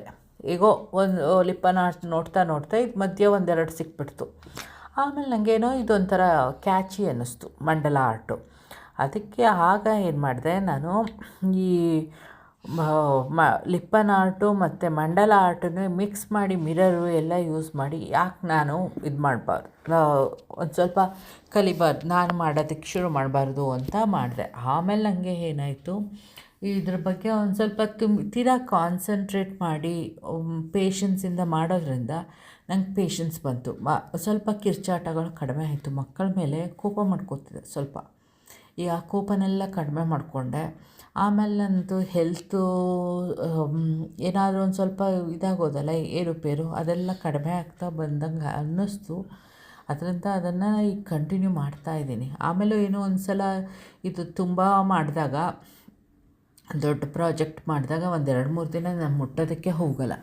ಈಗ ನಂದು ಏನಿದ್ರು ಇದು ಮೆಮೊರಿ ಫುಲ್ ಆಗಿರೋದ್ರಿಂದ ಇದು ಫುಲ್ ಆಗೋ ತನಕ ಇದು ಬೇರೆ ಪ್ರಾಜೆಕ್ಟ್ ಇದು ಮಾಡೋದಕ್ಕೆ ಶುರು ಮಾಡಬಾರ್ದು ಅಂತ ಅಂದ್ಕೊಂಡಿದ್ದೀನಿ. ವಿಡಿಯೋ ಮಾಡೋದಕ್ಕೆ ತಂದಿದ್ದೀನಿ. MDF ಅದೆಲ್ಲ ತೋರಿಸ್ಬೇಕಲ್ಲ, ಇದು ಸರ್ಕಲ್ ಹೇಗೆ ಹಾಕ್ತೀನಿ, ಮಾರ್ಕಿಂಗ್ಸ್ ಹೇಗೆ ಮಾಡ್ಕೋತೀನಿ ಅಂತ ಅದನ್ನು ಇದು ಮಾಡೋದಕ್ಕೆ ಕಾಯ್ತಾಯಿದ್ದೀನಿ. ನೋಡಿ, ನಾನು ಹೇಳಿದ್ನಲ್ಲ ಡೋನಟ್ ಹೇಗೆ ಅಂತ, ಇದು ನಾನು ಮಾಡಿದ್ದು. ಈ ಡೋನಟ್ಟು ನನಗೇನೋ ತುಂಬ ಇಷ್ಟ ಆಯಿತು. ಈಗ ಇನ್ನೊಂದು ಐಡಿಯಾ ಬಂದಿದೆ, ಅದನ್ನು ಇನ್ನೊಂದು ಸಲ ಇಂಪ್ಲಿಮೆಂಟ್ ಮಾಡ್ಕೊಳ್ಳೋದು. ಇದನ್ನೆಲ್ಲ ತೋರಿಸ್ದೆ. ಫಸ್ಟು ಫನ್ನಿ ಅಂತಂದರೆ, ನನ್ನ ಚಿಕ್ಕ ಮಗನಿಗೆ ತೋರಿಸಿದ್ರೆ, ಅಮ್ಮ ಇದು ಏನೋ ಅಷ್ಟೊಂದು ಇಷ್ಟ ಆಗಲಿಲ್ಲ, ಅಷ್ಟೊಂದು ಚೆನ್ನಾಗಿಲ್ಲ. ಆಮೇಲೆ ಹೇಳ್ತಾರೆ ಯೋಚಿಸ್ಬಿಟ್ಟು, ಇಲ್ಲ ಮಮ್ಮ ಇಟ್ಸ್ ಲುಕ್ಕಿಂಗ್ ಗುಡ್ ಅಂತ, ಇಟ್ಸ್ ನೈಸ್ ಅಂತ. ಫಸ್ಟು ತೋರಿಸ್ದಾಗ ಏನು ಹೇಳ್ತಾರೆ, ಅಮ್ಮ ಇದು ಚೆನ್ನಾಗಿಲ್ಲ ಅಂತ ಹೇಳ್ತಾರೆ. ಆಮೇಲೆ ಇಟ್ಸ್ ನೈಸ್ ಅಂತ ಆಮೇಲೆ ಅವರು ಸಜೆಷನ್ ಕೊಡ್ತಾರೆ. ಆ್ಯಕ್ಚುಲಿ ಅವ್ರದ್ದು ಒಂದು ಸ್ವಲ್ಪ ಆರ್ಟಿಸ್ಟಿಕ್ ಹ್ಯಾಂಡ್ ಇರೋದ್ರಿಂದ ಅದೆಲ್ಲ ನೀಟಾಗಿ ಕಾಣುತ್ತೆ. ಇದು ಸ್ಪ್ರೆಡ್ಡನ್ನು ಏನಕ್ಕೆ ಮಾಡಿದ್ದೀನಿ ಅಂತಂದರೆ, ನಂದು ಗ್ಲಾಸ್ ಡೈನಿಂಗ್ ಟೇಬಲ್ ಮೇಲೆ ಗ್ಲಾಸ್ ಹಾಕಿದ್ದೀವಿ. ಆ ಗ್ಲಾಸಿಂದ ರಿಫ್ಲೆಕ್ಟ್ ಆಗೋದು ಲೈಟು ಎಲ್ಲ. ಅದಕ್ಕೆ ನಾನು ಏನು ಮಾಡಿಬಿಟ್ಟೆ, ಈ ಬ್ರೆಡ್ನ ಮೇಲೆ ಹೊದಿಸಿದ್ದೀನಿ, ರಿಫ್ಲೆಕ್ಟ್ ಆಗದೆ ಇರಲಿ ಅಂತ. ಇಷ್ಟೊಂದು ಮಾತಾಡೋದು ತೀರಾ ಕಷ್ಟ ಅನಿಸುತ್ತೆ. ಆದರೂ ಏನೋ ನಿಮ್ಮ ಜೊತೆ ಹಂಚ್ಕೋಬೇಕು ಅಂತ ಇಷ್ಟ ಆಯಿತು, ಅದರಿಂದ ಮಾತಾಡ್ತಾ ಇದ್ದೀನಿ. ನೋಡಿ, ಯಾವುದೇ ಒಂದು ಕಷ್ಟ ಅಲ್ಲ, ಹೊಡಿದೇ ಇರೋಂಥ ನಟ್ಗಳು ಯಾವುದೂ ಅಲ್ಲ, ಅದು ಕ್ರ್ಯಾಕ್ ಆಗಲೇಬೇಕು. ಪೇಷನ್ಸು ಕನ್ಸಿಸ್ಟೆನ್ಸಿನೇ ಮುಖ್ಯ. ಇದೇನಾದರೂ ನನಗೂ ಇದು ಏನು ಒಂದೇ ಸಲ ಇಷ್ಟೊಂದೆಲ್ಲ ಬಂತು ಈ ಬ್ರಷ್ ಸ್ಟ್ರೋಕು ಅದು ಇದು ಅಂತ ಏನಿದಿಲ್ಲ, ಬರಲಿಲ್ಲ ಒಂದೇ ಸಲ. ನಾನು ಆಲ್ಮೋಸ್ಟ್ ಒಂದು ಕಡೆ ಲೆಸನ್ ತೊಗೊಳೋದಕ್ಕೆ ಆಲ್ಮೋಸ್ಟ್ ಪ್ರಿಪೇರ್ ಆಗೋಗಿದ್ದೆ. ಆಮೇಲೆ ಅವ್ರಿಗೆ ತೋರಿಸಿದ್ದಕ್ಕೆ ಇಲ್ಲ, ಅವರು ಬ್ರಷ್ ಸ್ಟ್ರೋಕ್ ಒಂದು ಸ್ವಲ್ಪ ಇನ್ನೂ ಇದಾಗಬೇಕು ಅಂತ ಹೇಳಿದ್ರು. ಆಮೇಲೆ ನಾನು ಏನು ಮಾಡಿದೆ ಅಂದರೆ ನೋಡೋಣ ಅಂದ್ಬಿಟ್ಟು ಮಾಮೂಲಿ ಪೇಂಟ್ಗಳಲ್ಲಿ MDF ಶೀಟ್ಗಳ ಮೇಲೆ ಬಂದೆ. ಆಗ ನನಗೆ ನಿಜವಾಗ್ಲೂ ಇಂಪ್ರೂವ್ ಆಗಿದೆ ಅಂತ ಗೊತ್ತಾಯಿತು.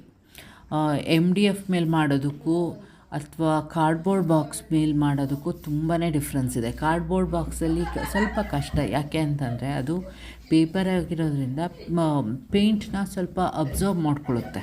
ಆಗ ನಿಮಗೆ ಅದು ಸ್ಪೂಷಸ್ ಮಾಡೋದಕ್ಕೆ ಎಲ್ಲದಕ್ಕೂ ಅಷ್ಟೊಂದು ಈಸಿಯಾಗಿ ಬರಲ್ಲ. ಅದೇ MDF ಶೀಟ್ ಮೇಲೆ ಮಾಡೋದಕ್ಕೆ ಅದು ಅಬ್ಸರ್ವ್ ಆಗಲ್ವಲ್ಲ, ಅದರಿಂದ ಅದು ನೀಟಾಗಿ ಹೋಗುತ್ತೆ.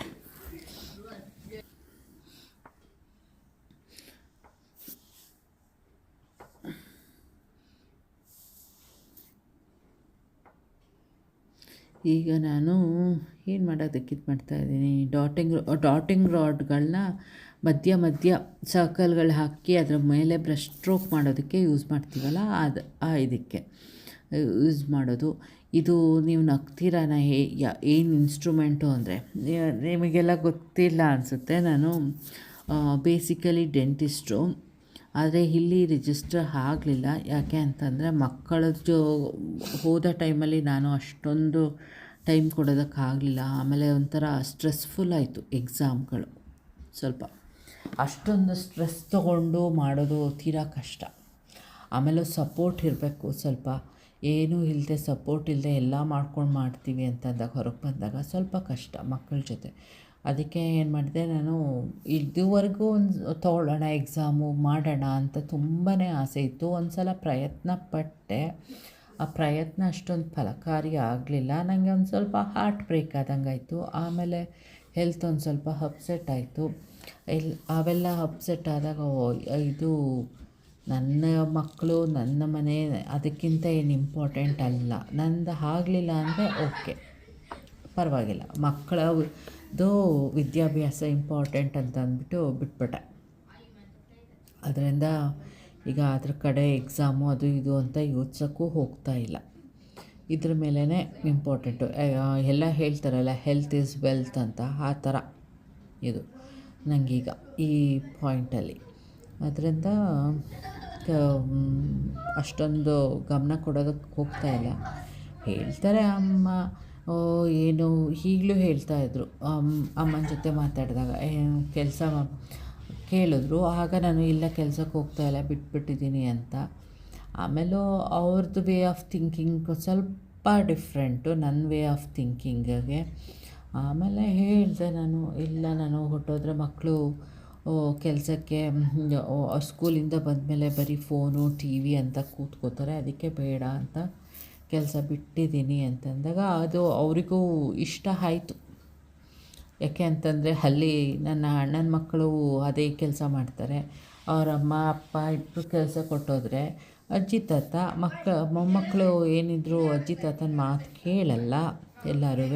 ಅಥವಾ ಅಜ್ಜಿ ತಾತ ಅಂದಿರೋ ಮಕ್ಕಳಿಗೆ ಸ್ಟ್ರಿಕ್ಟ್ ಆಗಿರೋ ಅಷ್ಟು ಮೊಮ್ಮಕ್ಕಳಿಗೆ ಸ್ಟ್ರಿಕ್ಟ್ ಯಾವತ್ತೂ ಆಗಲ್ಲ ಯಾರೂ.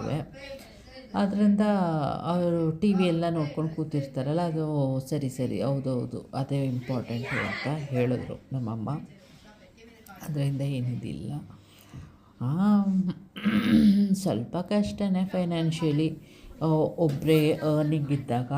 ಯಾಕೆ ಅಂತಂದರೆ ಮಕ್ಕಳಿಗೂ ಎಲ್ಲ ಮಾಡಿಸ್ತೀವಲ್ಲ, ಟೈಕ್ವಾಂಡೋ, ಫುಟ್ಬಾಲು ಮತ್ತು ಈಗ ನೆಕ್ಸ್ಟು ಕ್ರಿಕೆಟ್ ಶುರು ಆಗುತ್ತೆ. ಆ ಕ್ರಿಕೆಟ್ಗೆ ಅಂತ ಅದಕ್ಕೆ ಇದು ಮಾಡಬೇಕು.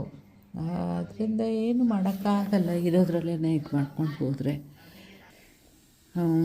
ನೋಡಿ, ಈಗ ನಾನು ಇದು ಬ್ರಷ್ ಸ್ಟ್ರೋಕ್ಗಳು ಯೂಸ್ ಮಾಡಿದ್ದೆ ಫಸ್ಟು. ಈಗ ಇನ್ನೊಂದು ಡಿಸೈನು. ಆ್ಯಕ್ಚುಲಿ ನಾನು ಇದುವರೆಗೂ ಮಾಡಿರೋದ್ರಲ್ಲಿ ಯಾವುದೇ ಡಿಸೈನನ್ನು ರಿಪೀಟ್ ಮಾಡಿಲ್ಲ. ಒಂದೇ ಪ್ರಾಜೆಕ್ಟಲ್ಲಿ ರಿಪೀಟ್ ಮಾಡೋದಕ್ಕೆ ಹೋಗಲ್ಲ ಸೇಮ್ ಡಿಸೈನ್ಗಳನ್ನ. ನನಗೆ ರಿಪೀಟ್ ಮಾಡೋದಕ್ಕೂ ಯಾಕೆ ಅಂತಂದರೆ ರಿಪೀಟ್ ಮಾಡದೇ ಇರೋದಕ್ಕೆ ಕಾರಣ ಏನು ಅಂತಂದರೆ ಅದು ಹೋಗ್ತಾ ಹೋಗ್ತಾ ಹಗ್ಲ ದೊಡ್ಡದಾಗ್ತಾ ಹೋಗುತ್ತಲ್ಲ, ಅದೇ ಸೇಮ್ ಡಿಸೈನ್ನ ಇದು ಮಾಡ್ಕೊಂಡು ಹೋದರೆ ಆಗ ನಿಮಗೆ ಅಷ್ಟೊಂದು ನನ್ನ ವ್ಯೂ ಪಾಯಿಂಟು ಅಷ್ಟೊಂದು ಅದು ತೀರಾ ಚಿಕ್ಕದಾಗಿ ಹೋಗುತ್ತೆ. ಆ ಸ್ಪೇಸ್ ಗ್ಯಾಪ್ ಬರುತ್ತೆ.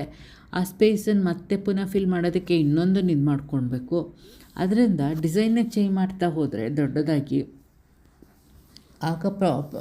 ಆಗ ನಿಮಗೆ ಅದು ಗ್ಯಾಪ್ಗಳಿಗೆ ಇನ್ನೊಂದು ಇದು ಮಾಡಬೇಕು ಡಿಸೈನ್ನ ಅನ್ನೋ ಇದು ಬರಲ್ಲ. ಆಮೇಲೆ ಇನ್ನೊಂದು ಏನು ಅಂತಂದರೆ, ಮುಂಚೆ ನನಗೂ ಅನಿಸೋದು ಇದು ಮಂಡಲ ಆರ್ಟ್ ಅಂತಾರೆ, ಡಾಟಿಂಗ್ ಆರ್ಟ್ ಅಂತಾರೆ, ಆದರೆ ಬರೀ ಡಾಟ್ಗಳು ಏನಿದ್ರು ಮಧ್ಯದಲ್ಲಿ ಮಾತ್ರನೇ, ಆಮೇಲೆ ಬರೀ ಬ್ರಷ್ ಸ್ಟ್ರೋಕ್ದೇ ಜಾಸ್ತಿ ಇರುತ್ತಲ್ಲ ಅಂತ. ಆಗ ನನಗೆ ಅದು ನೋಡ್ತಾ ಇದ್ದಾಗ ನನಗೇನು ಏನಕ್ಕೆ ಅಂತ ಗೊತ್ತಾಗಲಿಲ್ಲ. ಆಮೇಲೆ ಗೊತ್ತಾಯಿತು.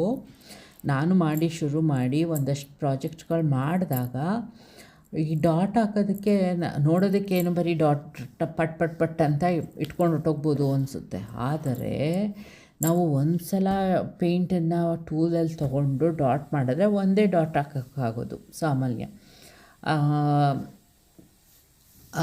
ಅನ್ಲೆಸ್ ವಾಕಿಂಗ್ ದ ಡಾಟ್ಸ್ ಮಾಡಿದ್ರೆ ಅದಕ್ಕೆ ಒಂದು ಸಲ ತೊಗೋತೀವಿ ಅಷ್ಟೇ ವಾಕಿಂಗ್ ಡಾಟ್ಸು. ಅದು ಒಂದು ಸ್ವಲ್ಪ ಫಸ್ಟು ಅದು ಕಲಿಯೋ ತನಕ ಕಷ್ಟ. ಏಕೆ ಅಂತಂದರೆ ಒಂದಕ್ಕೊಂದು ಪಕ್ಕ ಅಂಟ್ಬಿಡುತ್ತೆ, ಜಾರೋಗುತ್ತೆ. ಇಲ್ಲ ಅಂತಂದರೆ ತೀರಾ ಗ್ಯಾಪ್ ಬರುತ್ತೆ, ಇಲ್ಲ ಒಂದು ಸೈಡ್ ಇದ್ದಂಗೆ ಇನ್ನೊಂದು ಸೈಡ್ ಬರೋಲ್ಲ ವಾಕಿಂಗ್ ಡಾಟು. ಆಮೇಲೆ ಅದು ಟೈಮ್ ಕನ್ಸ್ಯೂಮಿಂಗ್. ಏಕೆ ಅಂದರೆ ಅದು ಪೇಂಟನ್ನ ತುಂಬ ಡಿಪ್ ಮಾಡಿ ಮಾಡೋದ್ರಿಂದ. ಅದೇ ಈ ಬ್ರಷ್ ಸ್ಟ್ರೋಕಲ್ಲಿ ಕಂಪೇರ್ ಟು ಡಾಟಿಂಗು ಇದು ಜಾಸ್ತಿ ಟೈಮ್ ಅಷ್ಟೊಂದು ತೊಗೊಳ್ಳಲ್ಲ. ಕಡಿಮೆ ಟೈಮಲ್ಲಿ ನಾವು ಮುಗಿಸ್ಕೋಬೋದು. ಈ ಪ್ರಾಜೆಕ್ಟನ್ನ ನಾನು ಇವತ್ತು ಮಾಡ್ತಾಯಿರೋ ಪ್ರಾಜೆಕ್ಟನ್ನು ನಾನು ಒಂದು ದಿನದಲ್ಲಿ ಮಾಡಿಲ್ಲ. ಆಲ್ಮೋಸ್ಟ್ ನಾನು ಒಂದು 4-5 ದಿನ ತೊಗೊಂಡಿರಬಹುದೇನೋ. ಯಾಕೆ ಅಂತಂದರೆ ಫಸ್ಟದು ಡಾಟ್ಗಳು ನಂಗೆ ಗೊತ್ತಿರೋ ಪ್ರಕಾರ ಸೆಂಟರಿಂದ ಒಂದು ದಿನ ತೊಗೊಂಡೆ ಅನಿಸುತ್ತೆ ಆ ಡಾಟು. ಆಮೇಲೆ ಸೆಕೆಂಡ್ ಲೈನ್ ಕವರ್ ಮಾಡಿಕೊಂಡೆ. ಆಮೇಲೆ ಈ ಸೆಕೆಂಡ್ ಲೈನು, ಆಮೇಲೆ ಸ್ವಲ್ಪ ಈ ಇನ್ನೊಂದು ಡಾಟ್ ಹಾಕಿದ್ದೀನಲ್ಲ ಬ್ರಷ್ ಸ್ಟ್ರೋಕ್ ಮಧ್ಯ, ಅದನ್ನು ಮುಗಿಸ್ಕೊಂಡೆ. ಆಮೇಲೆ ಬ್ರಷ್ ಸ್ಟ್ರೋಕ್ಗಳು ಮತ್ತು ಈ ಡೋನಟ್ ಗೂಗ್ಲಿ ಅದನ್ನು ಮಾಡಿದ್ದೀನಿ. ಹಾಗೆ ದೊಡ್ಡದಾಗ್ತಾ ಸ್ವಲ್ಪ ಟೈಮ್ ಕನ್ಸ್ಯೂಮ್ ತೊಗೊಳುತ್ತೆ. ಆಮೇಲೆ ನಾವು ಪ್ರತಿ ಸಲನೂ ಮಾಡಿದಾಗ ನಮಗೇನೋ ಒಂದು ಕಲಿತೀವಿ. ಈ ಬ್ರಷ್ ಸ್ಟ್ರೋಕು ಅಷ್ಟೊಂದೇನು ಈಸಿ ಇರಲಿಲ್ಲ ಫಸ್ಟ್ ಕಲಿಯೋದಕ್ಕೆ. ಆಮೇಲೆ ನಂಗೆ ಅನಿಸಿದ್ದು ಏನು ಅಂತಂದರೆ, ಇದು ಕ್ಯಾನ್ವಾಸ್ ಆಗಿರೋದ್ರಿಂದ ನಂದು ಆಲ್ಮೋಸ್ಟ್ ಬ್ರಷ್ ಹಾಳಾಯಿತು ಅನಿಸುತ್ತೆ. ಆಲ್ಮೋಸ್ಟು 2 ನಾನು ಎಲ್ಲದಕ್ಕೂ ಯೂಸ್ ಮಾಡಿದ್ದೀನಿ ಈ ಬ್ರಷ್ ಸ್ಟ್ರೋಕ್ಗಳಿಗೆ. ಒಂದು ಸಲ ಬೇರೆ ಯೂಸ್ ನೋಡೋಣ ಅಂತ ತೆಗೆದೆ, ಏನೋ ಇಷ್ಟ ಆಗಲಿಲ್ಲ. ಆಮೇಲೆ ಮತ್ತೆ ಪುನಃ ಪೇಂಟನ್ನು ವಾಶ್ ಮಾಡಿ ಮತ್ತೆ ನಾನು 2O ಬಂದೆ. 2O ನನ್ನ ಪ್ರಕಾರ very good for brush stroke. ಇನ್ನು ಮಿಕ್ಕದ್ದೆಲ್ಲ ತೀರಾ ತಿಕ್ ಬರುತ್ತೆ. ಆಮೇಲೆ ನಾನು ಏನು ಮಾಡಿದೆ ಅಂದರೆ, ಪ್ರತಿ ಸಲ ಬ್ರಷ್ ಸ್ಟ್ರೋಕ್ ಮಾಡೋದುವಾಗಲೂ ನಾನು ಬೇರೆ ಬ್ರಷ್ಗಳು ಯೂಸ್ ಮಾಡಲಿಲ್ಲ. 5O ಆಗಲಿ ಅಥವಾ 1 ಆಗಲಿ 2O ಕಂಪ್ಲೀಟ್ ಮಾಡಿಕೊಂಡೆ.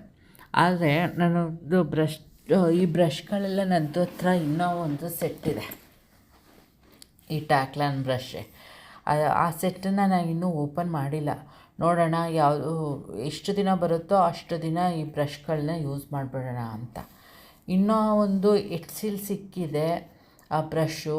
ಆದರೆ ಆ ಎಟ್ಸಿಲ್ ತರಿಸ್ಕೊಳ್ಳೋದಕ್ಕೆ ಇಷ್ಟ. ಆ ಬ್ರಷ್ ಎಲ್ಲರೂ ತುಂಬ ಹೇಳ್ತಿದ್ದಾರೆ ಚೆನ್ನಾಗಿದೆ ಬ್ರಷು ಅಂತ ಎಲ್ಲ. ನೀವು ನೋಡಬಹುದು ಅದನ್ನು. ಆದರೆ ಬ್ರಷು ಕಡಿಮೆ ಅಂತೇನಿಲ್ಲ, $30. ಆದರೆ ಅದಕ್ಕೆ ಕೊರಿಯರ್ ಮೂಲಕ ತರಿಸ್ಕೊಳ್ಳೋದಕ್ಕೆ ಅವ್ರು ಹಾಕೋ ಪ್ರೈಸು ಡಬಲ್ ದ ಪ್ರೈಸು. ಎಷ್ಟು ಅಂತಂದರೆ ಅದಕ್ಕೆ GST ಅಂತ ಅದಕ್ಕೆ ಒಂದು $10 $15 ಹಾಕ್ತಾರೆ. ಎಲ್ಲ ಓವರಾಲ್ ಎಷ್ಟು $75 ಬರುತ್ತೆ.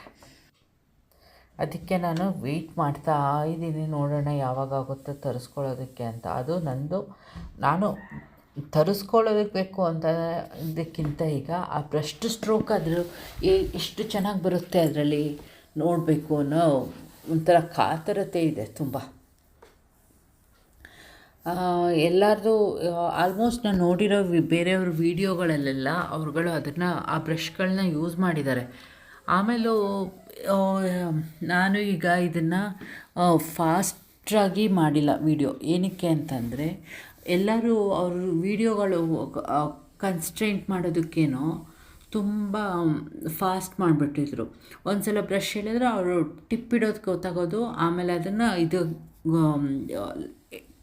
ಆಲ್ಮೋಸ್ಟ್ ಬಾಟಮ್ ಆಫ್ ದ ಟಿಪ್ಪಿಗೆ ಬಂದಿರೋದು ಬ್ರಷ್ ಸ್ಟ್ರೋಕು ಗೊತ್ತಾಗ್ತಾ ಇರಲಿಲ್ಲ. ಟೈಮ್ ಎಷ್ಟು ಹಿಡಿಯುತ್ತೆ ನಾನು ಅನ್ಕೋತಿದ್ದೆ, ಇಷ್ಟು ಬೇಗ ಆಗೋಗುತ್ತಾ ಬ್ರಷ್ ಸ್ಟ್ರೋಕು ಎಲ್ಲದು ಇಷ್ಟು ಬೇಗ ಅದು ಏನು ಫಟ್ ಫಟ್ ಫಟ್ ಫಟ್ ಒಂದು ಫ್ಲ್ಯಾಶಲ್ಲಿ ಮುಗಿದೋಗುತ್ತಲ್ಲ ಅನ್ಕೋತಾ ಇದ್ದೆ. ಆದರೆ ಇದು ಸ್ಲೋವಾಗೇ ಮಾಡ್ಕೊಂಡು ಹೋಗಬೇಕು. ಕಾನ್ಸಂಟ್ರೇಷನ್ ಹೋಯಿತು, ನೀವು ಮಾಡ್ತಿರೋದ್ರ ಮೇಲೆ ಇನ್ನೇನೋ ಯೋಚಿಸ್ತಾ ಇದ್ದೀರಿ ಅಂತಂದಾಗ ರೆಪ್ಪೆ ಮುಚ್ಚೋದ್ರೊಳಗೆ ಹೊಟ್ಟೋಗಿರುತ್ತೆ, ಬೇರೆ ಥರ ಬರುತ್ತೆ. ಸ್ವಲ್ಪ ಗೊತ್ತಾಗದೇ ಇರೋಗೆ ಹೋಗುತ್ತೆ ಗೊತ್ತು, ತೀರಾ ಅದು ಆಬ್ವಿಯಸ್ ಆಗಿ ಹೋಗಬಾರ್ದು. ಪೇಂಟಿಂಗು ರಿಸೆಂಬ್ಲೆನ್ಸ್ ಇರಬೇಕು ಒಂದು ಸೈಡಿಗೂ ಇನ್ನೊಂದು ಸೈಡಿಗೂ. ನೋಡಿ, ಮುಂಚೆ ಅದು ಆ ಥರ ಕೊಡಲಿಲ್ಲ, ನಾನು ಬೇರೆ ಥರ ಕೊಟ್ಟಿದ್ದೀನಿ. ಇದು ಒಂದು ಸ್ವಲ್ಪ ಇದು ಫ್ಲವರ್ ಬಡ್ ಅಥವಾ ತಾವರೆ ಒಂದು ಬಡ್ ಅಂತ ಅನ್ನೋ ಆ ಥರ ಮಾಡ್ತಾಯಿದ್ದೀನಿ.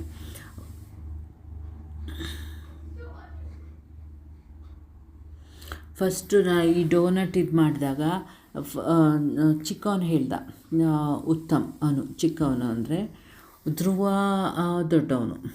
ಅದು ಸ್ಟೋರಿ ತುಂಬ ಚೆನ್ನಾಗಿದೆ, ಇಂಟ್ರೆಸ್ಟ್ ಆಗಿದೆ. ಇನ್ನೊಂದು ಸಲ ಯಾವಾಗಲಾದರೂ ಅದನ್ನು ಹೇಳ್ತೀನಿ.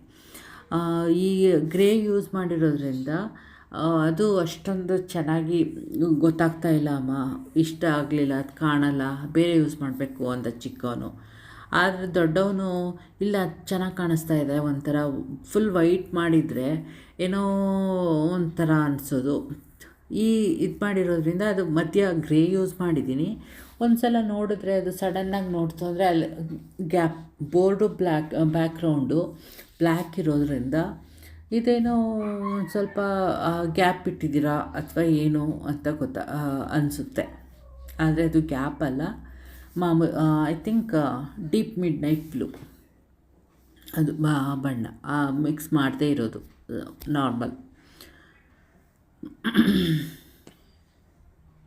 ಖುಷಿ ಆಗ್ತಿದೆ. ಯಾಕೆ ಅಂತ ಅಂದರೆ ಇಷ್ಟು ಮಾತಾಡಿ ಆಲ್ಮೋಸ್ಟ್ ಮೋರ್ ದ್ಯಾನ್ ಹಾಫ್ ಮಾತಾಡಿದ್ದೀನಿ ವೀಡಿಯೋ. ಇನ್ನೊಂದು ಸ್ವಲ್ಪ ಇದೆ ಮಾತಾಡಬೇಕು.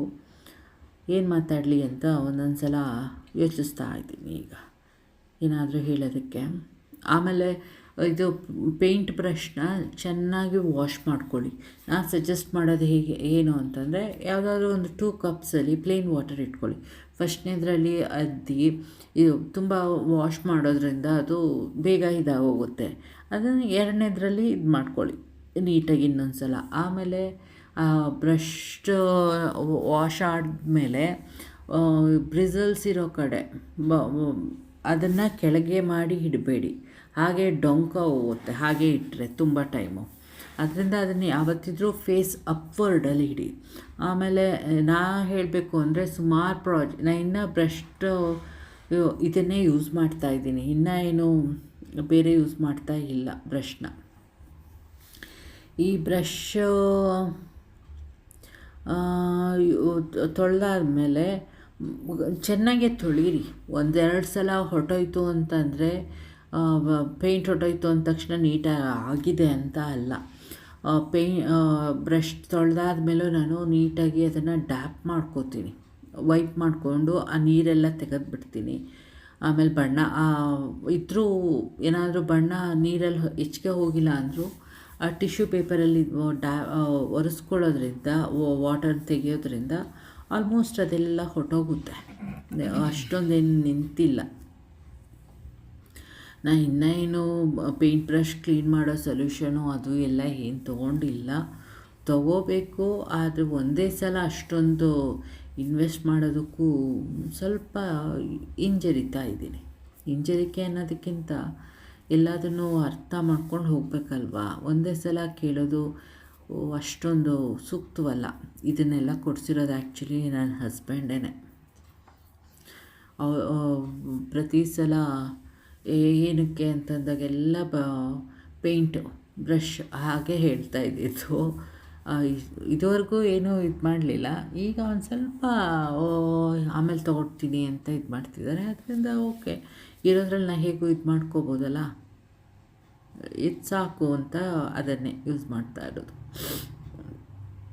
ಆಮೇಲೆ ನನಗೆ ಇಷ್ಟೊಂದೆಲ್ಲ ಬೀಳ್ತಿರಲಿಲ್ಲ ಅನಿಸುತ್ತೆ. ನಾನು ಇಂಡಿಯಾಕ್ಕೆ ಬಂದಿದ್ದಾಗ, ನಂಗೆ ಇಂಡಿಯಾಕ್ಕೆ ಬಂದಿದ್ದೆ ಯಾವಾಗ ಅಂದರೆ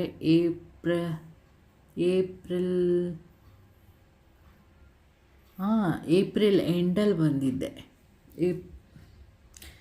ಆಗ ಬಂದಿದ್ದಾಗ ಗೊತ್ತಿದ್ದರೆ ನಾನು ಆಲ್ಮೋಸ್ಟ್ ಇಂಡಿಯಾದಲ್ಲಿ ತಂದುಬಿಡುವೆ. ಆಗ ಏನು ನಂಗೆ ಐಡಿಯಾ ಇರಲಿಲ್ಲ, ಇವೆಲ್ಲ ಮಾಡ್ತೀನಿ, ಏನೋ ಮಾಡೋಣ ಅಂದ್ಕೊಂಡು. ಅದರಿಂದ ಇದಾಯಿತು. ಆದರೆ ಈಗ ಬಂದರೆ ತೊಗೊಬರ್ಬೋದು ಎಲ್ಲ. ಆದರೂ ಏನು ಕಷ್ಟನೇ.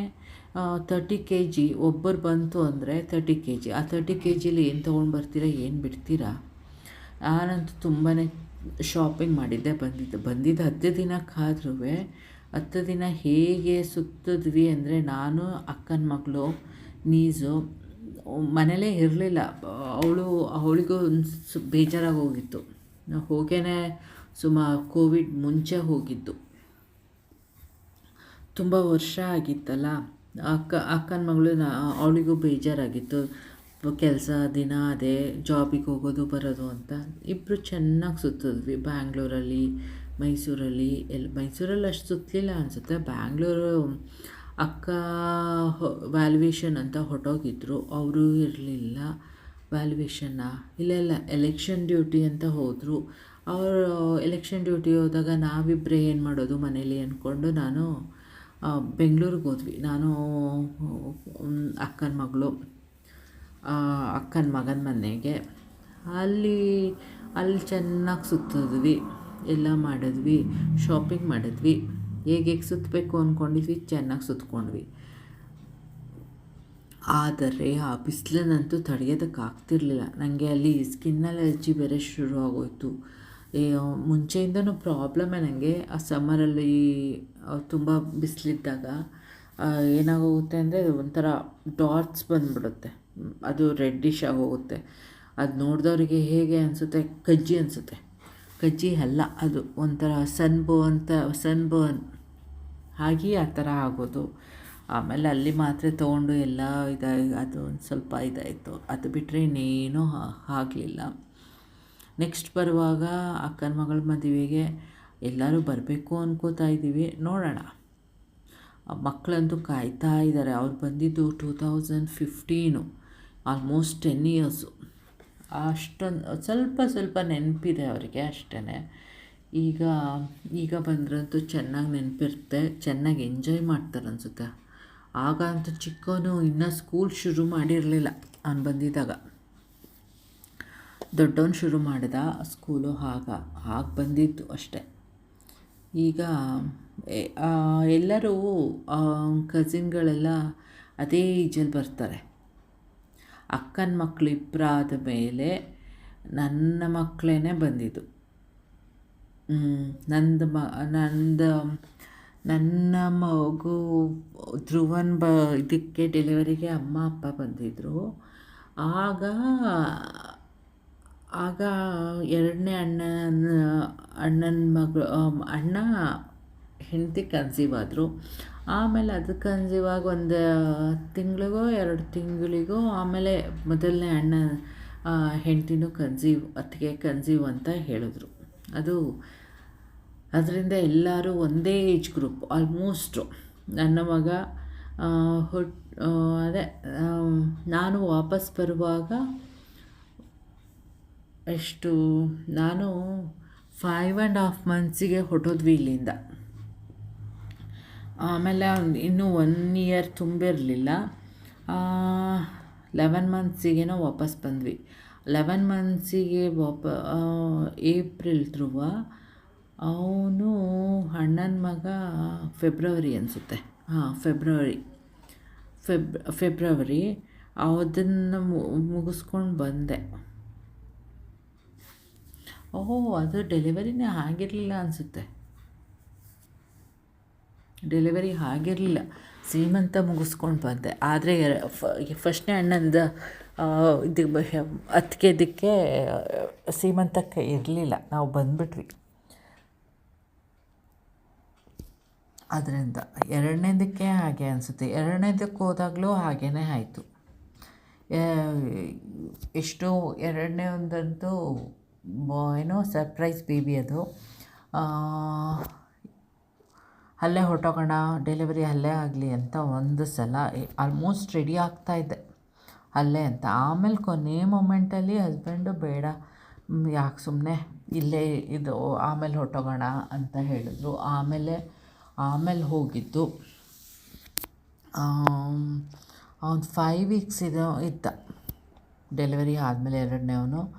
ಆಮೇಲೆ ನಾನು ಸಡನ್ನಾಗಿ ಬಂದಿದ್ದು. ಅದು ಏನೋ ತುಂಬಾ ಒಂಥರ ಎಲ್ಲ ಹೋಗಬೇಕು ಹೊರಟೋಗೋಣ ಅಂತಲೇ ಇದ್ದಿದ್ದು. ಆದರೂ ಫಸ್ಟ್ ದೊಡ್ಡ ಮಗ ಅಂತೂ ಏನು 22 ಮಂತ್ಸ್ ಗ್ಯಾಪ್ ಇಬ್ಬರಿಗೂ.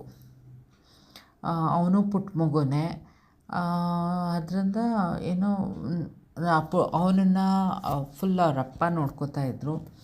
ನಾನು ಇಂಡಿಪೆಂಡೆಂಟಾಗಿ ಎಲ್ಲ ಮಾಡ್ಕೊಳ್ಳೋದು ಗೊತ್ತೂ ಇರಲಿಲ್ಲ ನನಗೆ ಅಷ್ಟೊಂದು. ಮಗು ಹೊತ್ತರೆ ಏನು ಹೇಗೆ ಅಂತ ಫಸ್ಟ್ನೇದರಲ್ಲಿ ಫುಲ್ ಅಮ್ಮ ಇದ್ರಲ್ಲ, ಅದರಿಂದ ಏನು ಅಷ್ಟೊಂದು ಏನಾದರೂ ಮಗು ಅಳ್ತಿದೆ, ಏನಾದರೂ ಹೆಚ್ಚು ಕಮ್ಮಿ ಅಂತಂದರೆ ಅಮ್ಮ ಅಂತಿದ್ದ ಬರ್ತಿದ್ರು ಮಾಡ್ತಾಯಿದ್ರು. ಇದರಲ್ಲಂತೂ ಏನು ಕಳ್ತಿದೆ ಮಗು, ಏನಾಗ್ತಿದೆ ಅಂತಲೂ ಗೊತ್ತಿಲ್ಲ ಒಂಥರ. ಆಮೇಲೆ ಹೇಗೆ ನೈಟ್ ಟೈಮ್ ಹೇಗೆ ಅಂತಂದರೆ ಮಗು ಜೊತೆ ನಾವು ರೂಮಲ್ಲಿ ಇರ್ತಿದ್ದೆ, ಇವರು ಹೊರಗಡೆ ಧ್ರುವನ ಜೊತೆ ಮಲಗಿಸ್ಕೊಂಡು ಇರ್ತಿದ್ರು. ಈ ಮಗು ಅಳ್ತಾ ಇದೆ ಅಂತ ಹಂಗೇನೋ ಟೆನ್ಷನಾಗಿ ಅವ್ರನ್ನ ಕರೆದ್ರೆ ಅವರು ಬರೋದಕ್ಕೂ ಆಗಲ್ಲ. ಯಾಕೆ ಅಂತಂದರೆ ದೊಡ್ಡವನು ಎದ್ಬಿಟ್ರೆ ನಿದ್ದೆಯಿಂದ ಆಮೇಲೆ ಕಷ್ಟ ಅಂತಂದ್ಬಿಟ್ಟು ಥರ ಪ್ರಾಬ್ಲಮೇ ಆಯಿತು ಎರಡನೇದಕ್ಕೆ. ಅಂದರೂ ಏನೋ ಸದ್ಯ ಎಲ್ಲ ಸುಖ ಅಂತೆ.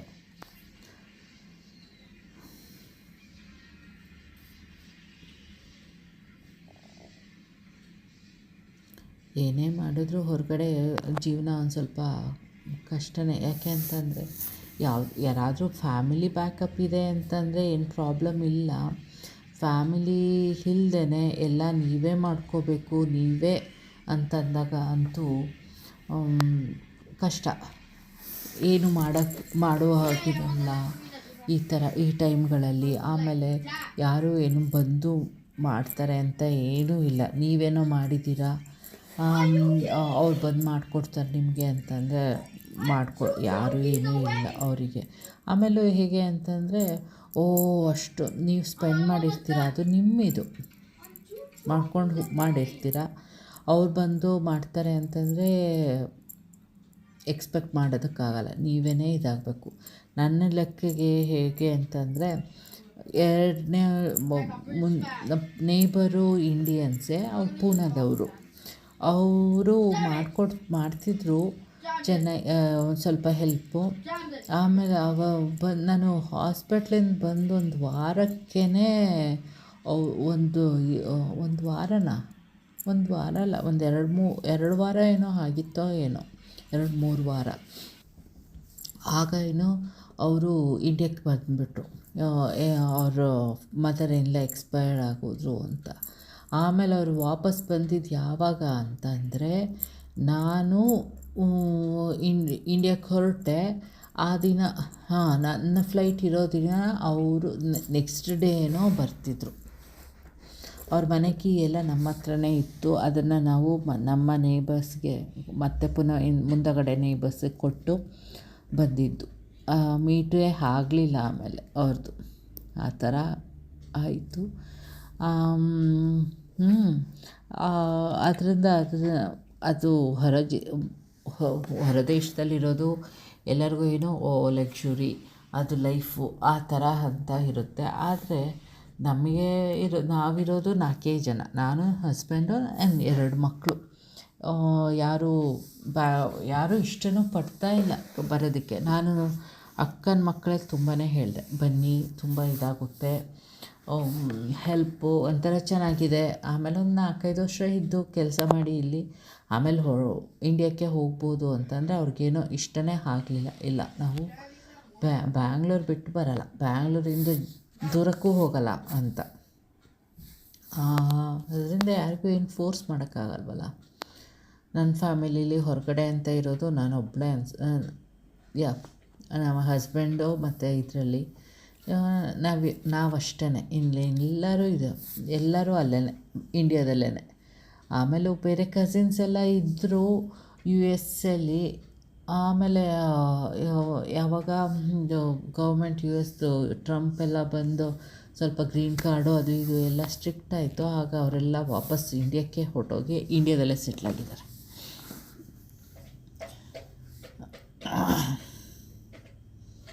ಅದರಿಂದ ನಂದೆಲ್ಲದೂ ಒಂಥರ ಯುನೀಕ್.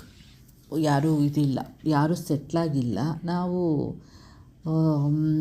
ಇಲ್ಲ ನ್ಯೂಜಿಲ್ಯಾಂಡಲ್ಲೇ ಎಲ್ಲ ಸೆಟ್ಲಾಗಿ ಎಲ್ಲ ಇದಾಗಿರೋದು. ಮುಂಚೆ ಹಸ್ಬೆಂಡ್ ಹೇಳ್ತಿದ್ರು, ಹೋಗೋಣ ಆಸ್ಟ್ರೇಲಿಯಾಗೆ ಹೋಗೋಣ, ಆಸ್ಟ್ರೇಲಿಯಾದಲ್ಲಿ ಸೆಟ್ಲಾಗೋಣ ಅಂತ. ಆಮೇಲೆ ಈಗ ಎಲ್ಲ ಇಲ್ಲೇ ಆಗಿದೆಯಲ್ಲ, ಎಲ್ಲ ಮನೆ ತೊಗೊಂಡೆಲ್ಲ ಮಾಡ್ಕೊಂಡಿರೋದ್ರಿಂದ ಈಗ ಹೋಗೋದು ಇಷ್ಟ ಇಲ್ಲ ಅಂತ ಅಂದರು. ಆಮೇಲೆ ನನಗೆ ಆಸ್ಟ್ರೇಲಿಯಾಗೆ ಹೋಗೋದಕ್ಕೆ ಇಷ್ಟ. ಫಸ್ಟೆಲ್ಲ ಆಸ್ಟ್ರೇಲಿಯಾ ಅಂದ ತಕ್ಷಣ ನಂಗೆ ನೆನಪು ಬರ್ತಾ ಇದ್ದಿದ್ದು ಹಾವುಗಳು. ಆಸ್ಟ್ರೇಲಿಯಾದಲ್ಲಿ ಹಾವುಗಳಿದೆ, ನ್ಯೂಜಿಲ್ಯಾಂಡಲ್ಲಿ ಹಾವುಗಳಿಲ್ಲ. ಅದರಿಂದ ಹಾವುಗಳು ಅಂದರೆ ನಾವು ಮುಂಚೆಯಿಂದನೂ ಮಾರುದ್ದ ದೂರ ಹೋಗ್ತಿದ್ದು ಈ ಇದಕ್ಕೆ, ಈ ವಿಡಿಯೋ ಎಡಿಟಿಂಗು ಆ ಥರ ಇದಕ್ಕೆ, ಕಂಪ್ಯೂಟ್ರದಕ್ಕೆ. ಅದನ್ನೀಗ ಓವರ್ಕಮ್ ಮಾಡಿದೆ. ಹಾವುಗಳದ್ದು ಆ ಥರ ಭಯನಂತೂ ನಾನು ಓವರ್ಕಮ್ ಮಾಡೋದಕ್ಕೆ ಸಾಧ್ಯವೇ ಇಲ್ಲ ಅನಿಸುತ್ತೆ. ಲಿಝರ್ಡ್ ನೋಡಿದ್ರೇ ಹಾವು ಕಾಣಿಸ್ದಂಗೆ ಆಗ್ತದೆ ನನಗೆ. ಅದರಿಂದ ಏನು ಮಾಡೋದು, ಬರೋದಕ್ಕೆ ಸಾಧ್ಯವಿಲ್ಲ. ನೋಡಿ, ನೀವೇ ಹೇಳಬೇಕು ನನಗೆ ಕಮೆಂಟ್ ಮೂಲಕ ಹೇಗೆ ಕಾಣಿಸ್ತಾ ಇದೆ ಅಂತ. ಮುಂಚೆದು ಇದು ಗ್ರೀನ್ ಜಾಸ್ತಿ ಮಾಡಿದ್ದೀನಿ ಅನಿಸುತ್ತೆ. ಇದು ಯಾವುದು ಹಾರ್ಬರ್ ಬ್ಲೂ ಜಾಸ್ತಿ ಇದೆ ಅದರಲ್ಲಿ ಮಧ್ಯದ್ದು ಇದು ಡಾಟ್ಗಳಾದ ಮೇಲೆ. ಆದರೆ ಈಗ ಏನು ಮಾಡಿದೆ, ಅದಕ್ಕೇ ಕಾಂಟ್ರಾಸ್ಟಾಗಿ ಮಾಡೋದಕ್ಕೆ ಬ್ಲೂ ಜಾಸ್ತಿ ಎದ್ದು ಕಾಣೋ ಹಂಗೆ ಮಾಡಿದ್ದೀನಿ. ಅದು ನಿಮಗೆ ಅವೆಲ್ಲ ಒಂಥರ ನ್ಯಾಕು ಟೆಕ್ನಿಕ್ಗಳು ಅವೆಲ್ಲ ಮಾಡ್ತಾ ಕಲಿಯೋದು ಬರುತ್ತೆ ಒಂದು ಸ್ವಲ್ಪ. ಮುಂಚೆ ನಾನು ಏನು ಪರ್ಫೆಕ್ಟ್ ಅಲ್ಲ ಈಗಲೂ, ಆದರೆ ನಾನು ಕಲ್ತಿರೋದನ್ನ ನಿಮಗೆ ಹೇಳಿದ್ದೀನಿ ಅಷ್ಟೇ. ಇವೆಲ್ಲ ಏನು ಒಂದೇ ಸಲ ಬರಲಿಲ್ಲ ನನಗೆ. ಸ್ವಲ್ಪ ಈಗಲೂ ಅಷ್ಟೊಂದು ಪರ್ಫೆಕ್ಟಾಗಿ ಬರಲ್ಲ ಅನಿಸುತ್ತೆ ಕಲರ್ ಗ್ರೇಡಿಯೆಂಟು. ಈಗ ಇನ್ನೊಂದು ಟ್ರೈ ಮಾಡಬೇಕು ಕಲರ್ ಗ್ರೇಡಿಯೆಂಟ್ ಮಾಡೋದನ್ನು. ಜಾಸ್ತಿ ವೈಟನ್ನೇ ಯೂಸ್ ಮಾಡಿ ಕಲರ್ ಗ್ರೇಡಿಯೆಂಟ್ ಮಾಡೋದು. ಆದರೆ ಅದನ್ನು ಇನ್ನೂ ಮಾಡೋದಕ್ಕೆ ಹೋಗಿಲ್ಲ. ಯಾಕೆ ಅಂತಂದರೆ ನನ್ನ ಹತ್ರ ಎಲ್ಲ ಕಲರ್ಗಳು ಇಲ್ಲ, ಪೇಂಟ್ಗಳು. ಜಾಸ್ತಿ ಬ್ಲೂ ಇದೆ, ಬ್ಲೂವಲ್ಲೊಂದು 10 ಇರಬಹುದೇನೋ. ಆಮೇಲೆ ಫೆವಿಕ್ರಿಲಲ್ಲೇ ನನ್ನ ಹತ್ರ ಬೇಸಿಕ್ 10 ಕಲರ್ಸ್ ಇದ್ದಿದ್ದು. ಈಗ ಅದನ್ನೆಲ್ಲ ತೊಗೋಬೇಕು, ಯೆಲ್ಲೋ, ರೆಡ್ಡು, ಬ್ಲೂ ಅದೆಲ್ಲ ಮಾಡಿಕೊಂಡು ಮಾಡಬೇಕು. ಅದೇ ಹೇಳ್ತಾ ಇದ್ದೀನಲ್ಲ, ಇರೋದ್ರಲ್ಲೇ ಮಾಡಿಕೊಂಡು ಆಮೇಲೆ ಸ್ವಲ್ಪ ಒಂದು ಮೆಟ್ಲಾದಮೇಲೆ ಇನ್ನೊಂದು ಮೆಟ್ಲು ಹತ್ತೋದಕ್ಕೆ ಟ್ರೈ ಮಾಡ್ತಾಯಿದ್ದೀನಿ. ಆಮೇಲೆ ಈಗ ಏನಾದರೂ ನಾನು ಜಾಬಿಗೆ ಸೇರಿದ್ರೆ ನನಗೆ ಇಷ್ಟೊಂದು ಟೈಮ್ ಸಿಗದೇ ಇರ್ಬೋದು. ನೈಟಲ್ಲೂ ಒಂದೆರಡು ಗಂಟೆ ಸಿಗಬಹುದೇನೋ ಅಷ್ಟೇ ಮಾಡೋದಕ್ಕೆ. ಈಗ ಏನೋ ಬೆಳಗ್ಗೆ ಮಾಡಿ ಮಕ್ಕಳು ಸ್ಕೂಲಿಗೆ ಹೋದ್ಮೇಲೆ ನನಗೆ ಸ್ವಲ್ಪ ಎಲ್ಲ ಕೆಲಸ ಮಾಡಿ ಒಂದು 2-3 hours ಸಿಕ್ಕುತ್ತೆ. ಆಮೇಲೆ ಮತ್ತೆ ಪುನಃ ಅವರು ಊಟ ಆಗಿ ಮಲ್ಕೊಂಡ್ಮೇಲೆ ಒಂದು 9 ಮೇಲೆ 9 to ಅಪ್ ಟು 11:30 12 o'clock ತನಕ. 12 ಮಾಡಲ್ಲ, ತನಕ ಮಾಡ್ಕೋಬೋದು ಅಷ್ಟೇ. ಈಗೇನಾದ್ರೂ ನಾನು ಕೆಲಸ ಕೊಟ್ಟೋಯ್ತು ಅಂದರೆ ಆ ಟೈಮ್ಗಳನ್ನ ಇದು ಮಾಡೋದು ಕಷ್ಟ. ಅದರಿಂದ ಹೇಗೆ ಸಿಕ್ಕುತ್ತೋ ಹಾಗೆ ಮಾಡ್ಕೊಳ್ಳೋದು. ಆಮೇಲೆ ಈ ಕಲರ್ದು ಮಾಡುವಾಗ ಮಂಡಲ ಮಾಡುವಾಗ ಪಾಟ್ಗಳಲ್ಲಿ ಮಿಕ್ಸ್ ಮಾಡಿ ಇಟ್ಕೊಳ್ಳೋದ್ರಿಂದ ಅದನ್ನು ನಾನು 1 week 1 to 2 up not 2 weeks ಅನಿಸುತ್ತೆ, 10 days ತನಕ ಇಟ್ಕೋಬೋದು. ನಾನು ಮಾಡಿರೋದೆಲ್ಲ ಈಗ ಸದ್ಯಕ್ಕೆ ಎಲ್ಲ ಸರ್ಕಲ್ಗಳೇ. ಈಗ ನೆಕ್ಸ್ಟು ಇರೋದನ್ನೆಲ್ಲ ಮಾಡಿ ಆಮೇಲೆ ನಾನು ಏನು ಮಾಡ್ಕೋಬೇಕು ಅಂದ್ಕೋತಿದ್ದೀನಿ, ಸ್ಕ್ವೇರ್ ಮಾಡೋಣ ಅಂತ ಅನ್ಕೋತಾ ಇದ್ದೀನಿ. ನೋಡೋಣ. ಆಮೇಲೂ ಇದನ್ನೇ ಇಟ್ಕೊಳ್ಳೋದು, ಎಲ್ಲೆಲ್ಲಿ ಇಡೋಣ ಅಂತ ಯೋಚಿಸ್ಬೇಕು ಈಗ. ಸುಮಾರು ದಯವಿಟ್ಟು ಇದಕ್ಕೆ ಕ್ಷಮಿಸಿ. ಇದು ಹೇಗೆ ಇಟ್ಟಿದ್ದೀನೋ ಏನೋ ಗೊತ್ತಿಲ್ಲ, ವಿಡಿಯೋ ಈ ಥರ ಬಂದುಬಿಟ್ಟಿದೆ. ಸ್ವಲ್ಪ ಹೋದ್ಮೇಲೆ ಅದು ಮತ್ತೆ ಪುನಃ ಮಾಮೂಲಿ ಇದಕ್ಕೆ ಬರುತ್ತೆ. ಮೋಸ್ಟ್ಲಿ ನಾನು ಅಡ್ಡ ಅಥವಾ ಉದ್ದ ಇಟ್ಟಿದ್ದೀನಿ ಅನಿಸುತ್ತೆ. ಲ್ಯಾಂಡ್ಸ್ಕೇಪ್ ಮೋಡಲ್ಲದೆ ಬೇರೆ ಇದರಲ್ಲಿ ಇಟ್ಟಿದ್ದೀನಿ, ಅದಕ್ಕೆ ಈ ಥರ ಆಗೋಗಿದೆ. ದಯವಿಟ್ಟು ಕ್ಷಮೆ ಇರಲಿ. ಈ ವಿಡಿಯೋ ಎಡಿಟಿಂಗ್ ಎಲ್ಲ ನಾನು ಕಲೀಲೇ ಇಲ್ಲ, ಗೊತ್ತಾಗಲಿಲ್ಲ. ಸುಮಾರು ನೋಡಿದೆ ನಾನು ವಿಡಿಯೋ ಎಡಿಟಿಂಗ್ದು ಎಲ್ಲ. ಆದರೆ ಒಬ್ಬರದು ನೋಡಿದೆ, ಅದು ರಮ್ಯಾ ಜಗತ್ ಮೈಸೂರು ಅವರು ಹಾಕಿದರು ವಿಡಿಯೋ ಎಡಿಟಿಂಗ್ದು ಅಂತ. ಆಮೇಲೆ ಅವ್ರದ್ದನ್ನು ಏನೋ ಯಾವಾಗಲೋ ಒಂದು ಸಲ ಅಪ್ಪಿತಪ್ಪಿ ನೋಡಿದೆ ಅನಿಸುತ್ತೆ. ಅವ್ರದ್ದೇನೋ ಸ್ಟೋರಿ ಇಷ್ಟ ಆಗಿ, ಅವ್ರು ಮಾತಾಡೋದು ಇಷ್ಟ ಆಗಿ, ಇಷ್ಟೊಂದು ಇಷ್ಟೊಂದು ಇದಾಗಿದ್ದಾರಲ್ಲ ಅಂತ ನೋಡಿ ಆಗ ಈ ವಿಡಿಯೋ ಸಿಕ್ತು, ವಿಡಿಯೋ ಎಡಿಟಿಂಗ್ ಮಾಡೋದು ಹೇಗೆ, ಯೂಟ್ಯೂಬ್ ಚಾನಲ್ ಮಾಡೋದು ಹೇಗೆ ಅಂತ. ಆಗ ಅದನ್ನು ನೋಡಿ ಕಲಿತೆ ಇದನ್ನು, ವಿಡಿಯೋ ಎಡಿಟಿಂಗ್ದು. ಆದ್ದರಿಂದ ಅವರೇ ನನಗೆ ಗುರುಗಳು ಅನ್ಬೋದು ವಿಡಿಯೋ ಎಡಿಟಿಂಗಲ್ಲಿ. ಅವ್ರದ್ದನ್ನು ನೋಡೇ ಕಲ್ತಿರೋದು. ಆಮೇಲೆ ಈ ಮಂಡಲ ಆರ್ಟ್ದಂತೂ ಹೇಗೆ ನೋಡ್ತಾ ಇದ್ದೆ ಅಂದರೆ ಒಂದಷ್ಟು ತುಂಬಾ ನೋಡಿದೆ ಮಂಡಲ ಆರ್ಟ್ಗಳದ್ದು ವಿಡಿಯೋಗಳನ್ನ. ಸುಮ್ಮನೆ ನೋಡೋದು, ರಾತ್ರಿ ಟೈಮು ಅಷ್ಟೇ. ಕಲಿಬೇಕಲ್ಲ, ಫಸ್ಟು ನೋಡ್ತಿದ್ದಂಗೆ ಏನು ಎಲ್ಲದನ್ನು ತೊಗೊಂಡು ನಾನು ಕಲಿಯೋದಕ್ಕೆ ಶುರು ಮಾಡಲಿಲ್ಲ. ನೋಡಿ ಅದು ಒಂಥರ ಕ್ರೇಜ್ ಆಯಿತು ನೋಡಿ. ಈಗ ಸರಿ ಬಂತು.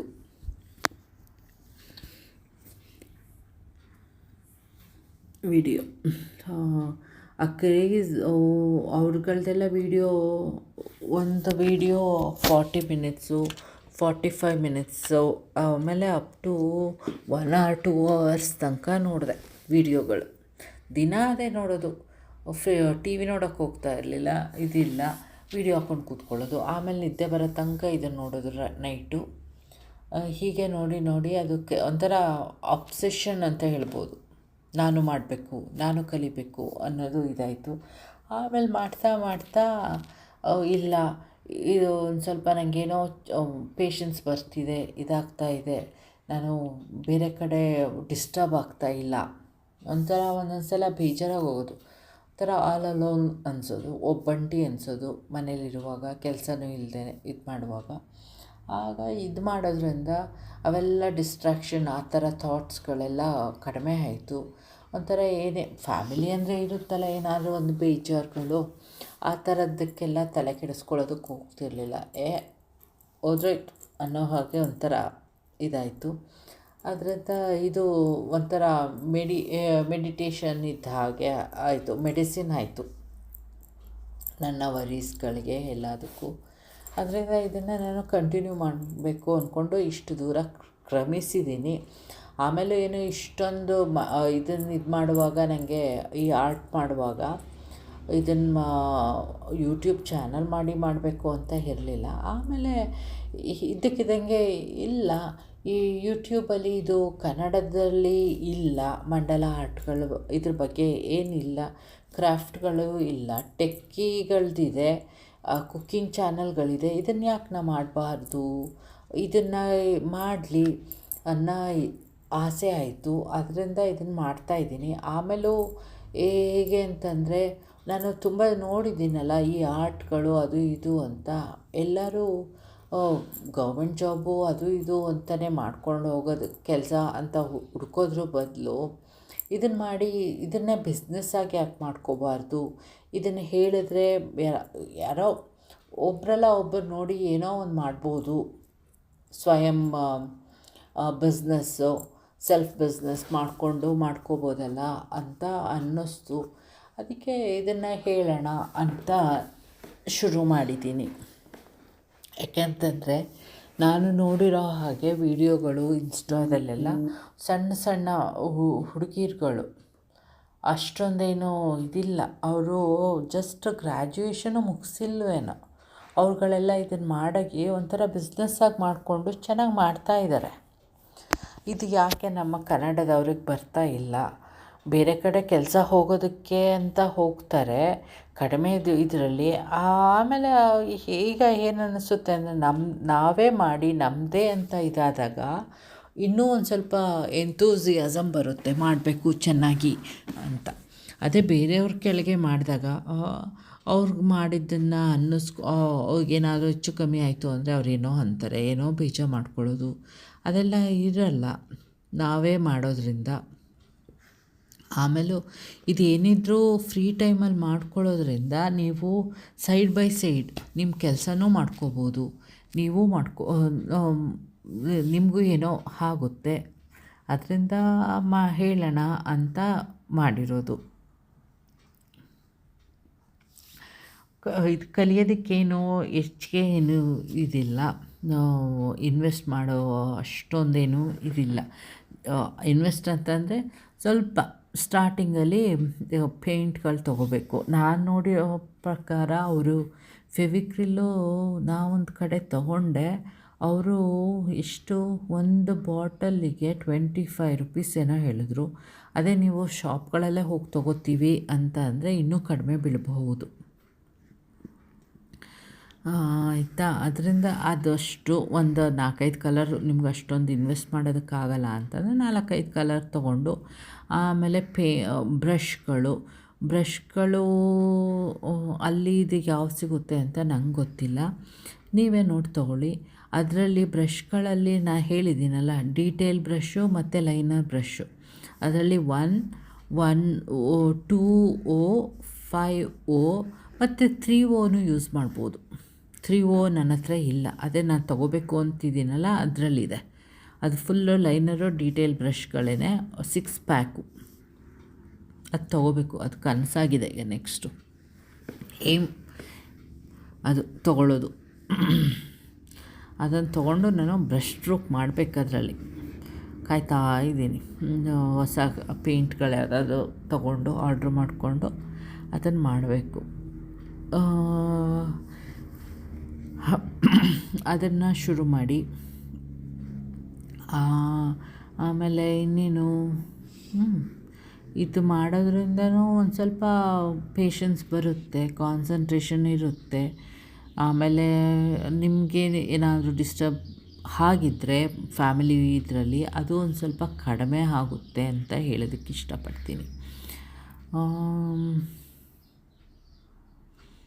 ನೋಡಿ, ನಾನೇ ಇಷ್ಟು ಮಾಡಿರುವಾಗ ನನ್ನ ಫ್ಯಾಮಿಲಿ ಎಲ್ಲದನ್ನು ವರೀಸ್ಗಳನ್ನ ಬಿಟ್ಟು ಒಂದು ಯೂಟ್ಯೂಬ್ ಚಾನಲ್ ಮಾಡೋದು ಹೇಗೆ ಅಂತ ಕಲಿತಾ ಇದ್ದೀನಿ. ಆಮೇಲೆ ಈ ಪೇಂಟಿಂಗ್ದು ಅಷ್ಟೇ, ನಾ ಪೇಂಟಿಂಗ್ ಅಂತ ಏನೂ ಮಾಡಿರಲಿಲ್ಲ, ಸ್ಟ್ರೈಟ್ ಬಂದಿರೋದು ಇದೆ ಮಂಡಲ ಆರ್ಟದ ಪೇಂಟಿಂಗೇ. ಮುಂಚೆ ಎಲ್ಲ ಏನು ಅಷ್ಟೊಂದೆಲ್ಲ ಏನು ಸ್ಪೆಂಡ್ ಮಾಡ್ತಿರಲಿಲ್ಲ ಅಲ್ವಾ ಪೇರೆಂಟ್ಸ್ಗಳು, ಓದಿಸಿದ್ರೆ ಆಮೇಲೂ ಏನು ಇಂಡಿಯಾದಲ್ಲಿ ಓದ್ತೀವಿ ಸ್ಕೂಲಿಗೆ ಅಂತಂದರೆ ಏನು ಆ್ಯಕ್ಟಿವಿಟೀಸ್ ಅಂತೂ ಏನೂ ಇರಲಿಲ್ಲ ಈಗ ಇರೋ ಹಾಗೆ. ನಾವುಗಳು ಓದುವಾಗ ಕಲರ್ ಪೆನ್ಸಿಲು ಒಂದಷ್ಟು ತೆಕ್ಕೊಡ್ತಿದ್ರೋ ಏನೋ, ನಮ್ಮದಂತೂ ಅಷ್ಟು ಇರಲಿಲ್ಲ ಕಲರ್ ಪೆನ್ಸಿಲು ಅವೆಲ್ಲ. ಇದ್ದಿದ್ರಲ್ಲಿ ಏನೋ ಓದೋದು ಮಾಡೋದು ಅಷ್ಟೇ, ಅಕಾಡೆಮಿಕ್ ಅಷ್ಟೇ ಇದ್ದಿದ್ದು. ಅದರಿಂದ ಏನಿರಲಿಲ್ಲ. ಈಗ ಕಲ್ತಿರೋದು. ಅದರಿಂದ ಏನೂ ಕಲಿದೇನೆ ಸ್ಟ್ರೇಟ್ ಇಷ್ಟು ಬಂದಿದ್ದೀವಿ ಅಂತ ಅಂದರೆ ಮಾಡ್ಬೋದು. ಆಮೇಲೆ ಇದು ಮಾಮೂಲಿ ಪೇಂಟಿಂಗ್ ಥರ ಅಲ್ಲವೇ ಅಲ್ಲ. ಈಗ ಏನೋ ಒಂದು ಸೀನರಿ ಬರಿತೀವಿ ಮಾಡ್ತೀವಿ ಅಂತ ಅಂದಾಗ ಅದಕ್ಕೆ ಸ್ವಲ್ಪ ಟೆಕ್ನಿಕ್ಗಳು ಬೇಕು. ಇದಕ್ಕೆ ಅಷ್ಟೊಂದೇನೂ ಇದಿಲ್ಲ ಆ ಥರ. ಆದ್ದರಿಂದ ನಾನೇ ಮಾಡಬಹುದು ಅಂತ ಅಂದಮೇಲೆ ಮಾಡ್ಬೋದು. ಏನೋ ಒಂದೊಂದು ಸಲ ಫಸ್ಟ್ ಒಂದು ಕಲಿಯೋ ತನಕ ಒಂದಷ್ಟು ಇದಾಗುತ್ತೆ. ನಾನು ಕಲ್ತು 1-2 ತಿಂಗಳೇನೋ ಇದು ಮಾಡಿದ್ದೀನಿ ಕಲಿಯೋದಕ್ಕೆ. ನನ್ನ ಎಫರ್ಟ್ ಹಾಕಿದ್ದೀನಿ, ಕಷ್ಟಪಟ್ಟಿದ್ದೀನಿ. ಎಫರ್ಟ್ ಹಾಕಿಲ್ಲ ಅಂತಲ್ಲ, ಎಫರ್ಟ್ ಹಾಕಿದ್ರೇ ತಾನೇ ಏನೋ ಒಂದು ಕಡೆ ಎಲ್ಲೋ ಸಿಗೋದು. ಆ ಎಫರ್ಟೇ ಇವತ್ತಿನ ಈ ರಿಸಲ್ಟು. ನಾನು ಇನ್ನೊಂದು ವೀಡಿಯೋಗಳಲ್ಲಿ ಯಾವುದಾದ್ರೂ ವೀಡಿಯೋದಲ್ಲಿ ನೆಕ್ಸ್ಟ್ ಹಾಕುವಾಗ ನಾನು ಮಾಡಿರೋ ಪ್ರಾಜೆಕ್ಟ್ಗಳು ನನ್ನ ಹತ್ರ ಈಗ ಇರೋ ಅಂಥದ್ದನ್ನು ವೀಡಿಯೋ ಮಾಡಿ ಹಾಕ್ತೀನಿ. ಯಾವ್ದು ನಿಮ್ಗೆ ಇಷ್ಟ ಆಯಿತು ಏನು ಹೇಗೆ ಅಂತ ಹೇಳಿ ನನಗೆ, ಆಯಿತಾ?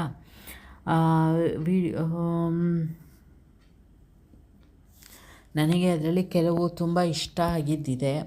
ಆಮೇಲೆ ಈ ವಿಡಿಯೋದಲ್ಲಿ ನಾನು ಸ್ವಲ್ಪ ಗ್ಯಾಪ್ಗಳು ಬಿಟ್ಟಿದ್ದೀನಿ. ಆ ಗ್ಯಾಪಲ್ಲಿ ನಾನು ಏನು ಮಾಡಿದ್ರೆ ಇಷ್ಟು ಚೆನ್ನಾಗಿ ಕಾಣುತ್ತೆ ಅಂತ ನೀವು ಸಜೆಸ್ಟ್ ಮಾಡಿ. ಅದನ್ನು ನಾನು ನೆಕ್ಸ್ಟು ಇನ್ನೊಂದು ವಿಡಿಯೋ ಮಾಡಿ ಏನು ಮಾಡಿದ್ದೀನಿ, ಅದು ಲಾಸ್ಟ್ ಔಟ್ಕಮ್ ಏನು ಅಂತ ಹೇಳ್ತೀನಿ. ಈಗ ಇದರಲ್ಲಿ ನೋಡಿ, ಈ ಡೋನಟ್ ಇದೆಯಲ್ಲ, ಇದರಲ್ಲಿ ಗ್ಯಾಪ್ ಬಿಟ್ಟಿದ್ದೀನಿ ನಾನು. ಆ ಗ್ಯಾಪಿಗೆ ಮಾಡಬೇಕು. ಮಿರರ್ ಹಾಕ್ಲಾ ಏನು ಹಾಕ್ಲಿ ಅಂತ ಕನ್ಫ್ಯೂಷನಲ್ಲಿದ್ದೀನಿ. ಅದರಿಂದ ನಾನು ಏನೂ ಮಾಡೋಕ್ಕೋಗಿಲ್ಲ ಇನ್ನು. ನನ್ನ ಮಗ ಸಜೆಸ್ಟ್ ಮಾಡಿದ ಮಿರರ್ ಹಾಕು ಅಮ್ಮ ಅಂತ. ನನಗೆ ಮಿರರು ಹಾಕಬಹುದು ಮತ್ತು ಇನ್ನೊಂದು ಡಿಸೈನ್ ಮಾಡೋಣ ಅಂತ ಕಾಯ್ತಾ ಇದ್ದೀನಿ. ಅದು ನೋಡಿ, ಇಲ್ಲಿ ಇದು ಲೋಟಸ್ ಥರ ತಾವರೆ ಥರ ಕಾಣಿಸೋ ಹಾಗೆ ಆಯಿತು. ಆದರೆ ಇದನ್ನು ಆ ಥರ ಮಾಡಲಿಲ್ಲ. ಬಡ್ ಫುಲ್ ಕ್ಲೋಸ್ ಆದಂಗೆ ಇಲ್ಲಿ ಓಪನ್ ಮಾಡಿದ್ದೀನಿ ಸೆಕೆಂಡ್ ಡೋನಟ್ ಕೆಳಗಡೆ. ಆದರೆ ಇದು ಡೋನಟ್ ಮೇಲೆ ಬಡ್ ಫುಲ್ ಕ್ಲೋಸ್ ಆಗಿ ಅದು ಆಮೇಲೆ ಇದಾಗೋ ಥರ ಹರಳೋ ಥರ ಮಾಡಿದ್ದೀನಿ.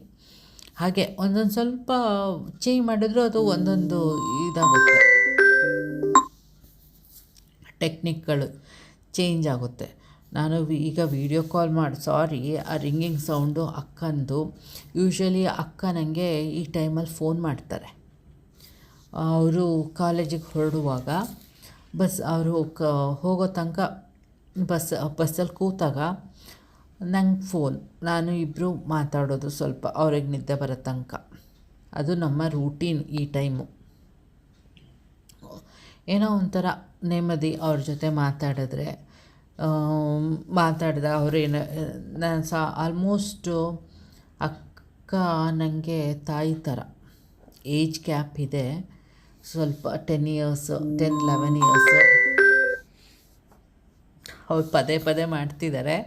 ನಾನು ಇನ್ನೊಂದು 2-3 ನಿಮಿಷ ಇದೆಯಲ್ಲ, ಇದನ್ನು ರೆಕಾರ್ಡಿಂಗ್ ಮುಗಿಸ್ಬಿಡೋಣ ಅಂತ ಕಾಯ್ತಾ ಇದ್ದೀನಿ ಅಷ್ಟೇ. ಇಲ್ಲ ಅಂತಂದ್ರೆ ಪುನಃ ನಾನು ರೆಕಾರ್ಡಿಗೆ ಕೂತ್ಕೋಬೇಕಾಗುತ್ತೆ. ಈಗ ನಾನು ಅಡುಗೆ ಮನೇಲೂ ಏನೂ ಮಾಡಿಲ್ಲ ಇವತ್ತು. ಈಗ ಹೋಗಿ ಮಾಡಬೇಕು. ಮಕ್ಕಳು ಬರೋ ಟೈಮು ಇನ್ನೊಂದು 1 ಅವರಲ್ಲಿ ಮಕ್ಕಳು ಬರ್ತಾರೆ. ಇವತ್ತು ಯಾಕೋ ಮೋಡ ಇದೆ, ಇಲ್ಲಿ ವಿಂಟರು ಚೇಂಜ್ ಆಗ್ತಾಯಿದೆ. Actually Auckland weather funny weather. In a day, ಒಂದು ದಿನದಲ್ಲಿ ನೀವು ಎಲ್ಲ ವೆದರ್ನೂ ನೋಡ್ಬೋದು. ಅಂದರೆ ಬಿಸಿಲು ನೋಡ್ಬೋದು, ಮಳೆ ನೋಡ್ಬೋದು, ಕ್ಲೌಡಿನೆಸ್ ನೋಡ್ಬೋದು, ಚಳಿ ನೋಡ್ಬೋದು. ಯಾರಾದರೂ ಆಕ್ಲ್ಯಾಂಡಿಗೆ ಬಂದಿದ್ದೀರಿ ಅಂತ, ಯಾವಾಗ ಬಂದಿದ್ರಿ, ಏನೇನು ನೋಡಿದ್ರಿ ಅಂತ ಕಮೆಂಟ್ ಮೂಲಕ ತಿಳಿಸಿ. ಬಂದಿಲ್ಲ ಅಂತಂದರೆ ಅವಕಾಶ ಸಿಕ್ಕಿದ್ರೆ ಬನ್ನಿ. New Zealand beautiful country. ಒಂದು ಸ್ವಲ್ಪ ನೇಚರ್ ಚೆನ್ನಾಗಿದೆ. ಹೇಗಿತ್ತು ಅಂದರೆ, ನಾನು ಫಸ್ಟ್ ಬಂದಾಗ ಮೈಸೂರು ಒಂದು 20 ಇಯರ್ಸ್ ಹಿಂದೆ ಹೇಗಿತ್ತೋ ಹಾಗೆ ನ್ಯೂಜಿಲ್ಯಾಂಡು. ಆದರೆ ಈಗ ನ್ಯೂಜಿಲ್ಯಾಂಡು ಸ್ವಲ್ಪ ಚೇಂಜ್ ಆಗ್ತಿದೆ, ಟ್ರಾಫಿಕ್ಕು ಎಲ್ಲ ಪಾಪ್ಯುಲೇಷನ್ನು ನ್ಯೂಜಿಲ್ಯಾಂಡ್ದು ಜಾಸ್ತಿ ಇರೋದು ಆಕ್ಲ್ಯಾಂಡಲ್ಲೇ. ಅದರಿಂದ ಕಾಸ್ಟ್ ಆಫ್ ಲಿವಿಂಗ್ ಜಾಸ್ತಿ, but it's okay, better. U S ಆಸ್ಟ್ರೇಲಿಯಾಗೆ ಹೋಲಿಸಿದ್ರೆ ನ್ಯೂಜಿಲ್ಯಾಂಡು ಒಳ್ಳೆಯ ಕಂಟ್ರಿ ಇರೋದಕ್ಕೆ. ಸೀನ್ರಿ ಅಂತೂ ಬ್ಯೂಟಿಫುಲ್ಲು. ನಾನು ಏನು ಅಷ್ಟೊಂದು ಹೆಚ್ಚಾಗಿ ಏನು ನೋಡಿಲ್ಲ, ನೋಡಬೇಕು ಈಗ ಮುಂದೆ ಮಕ್ಕಳ ಜೊತೆ.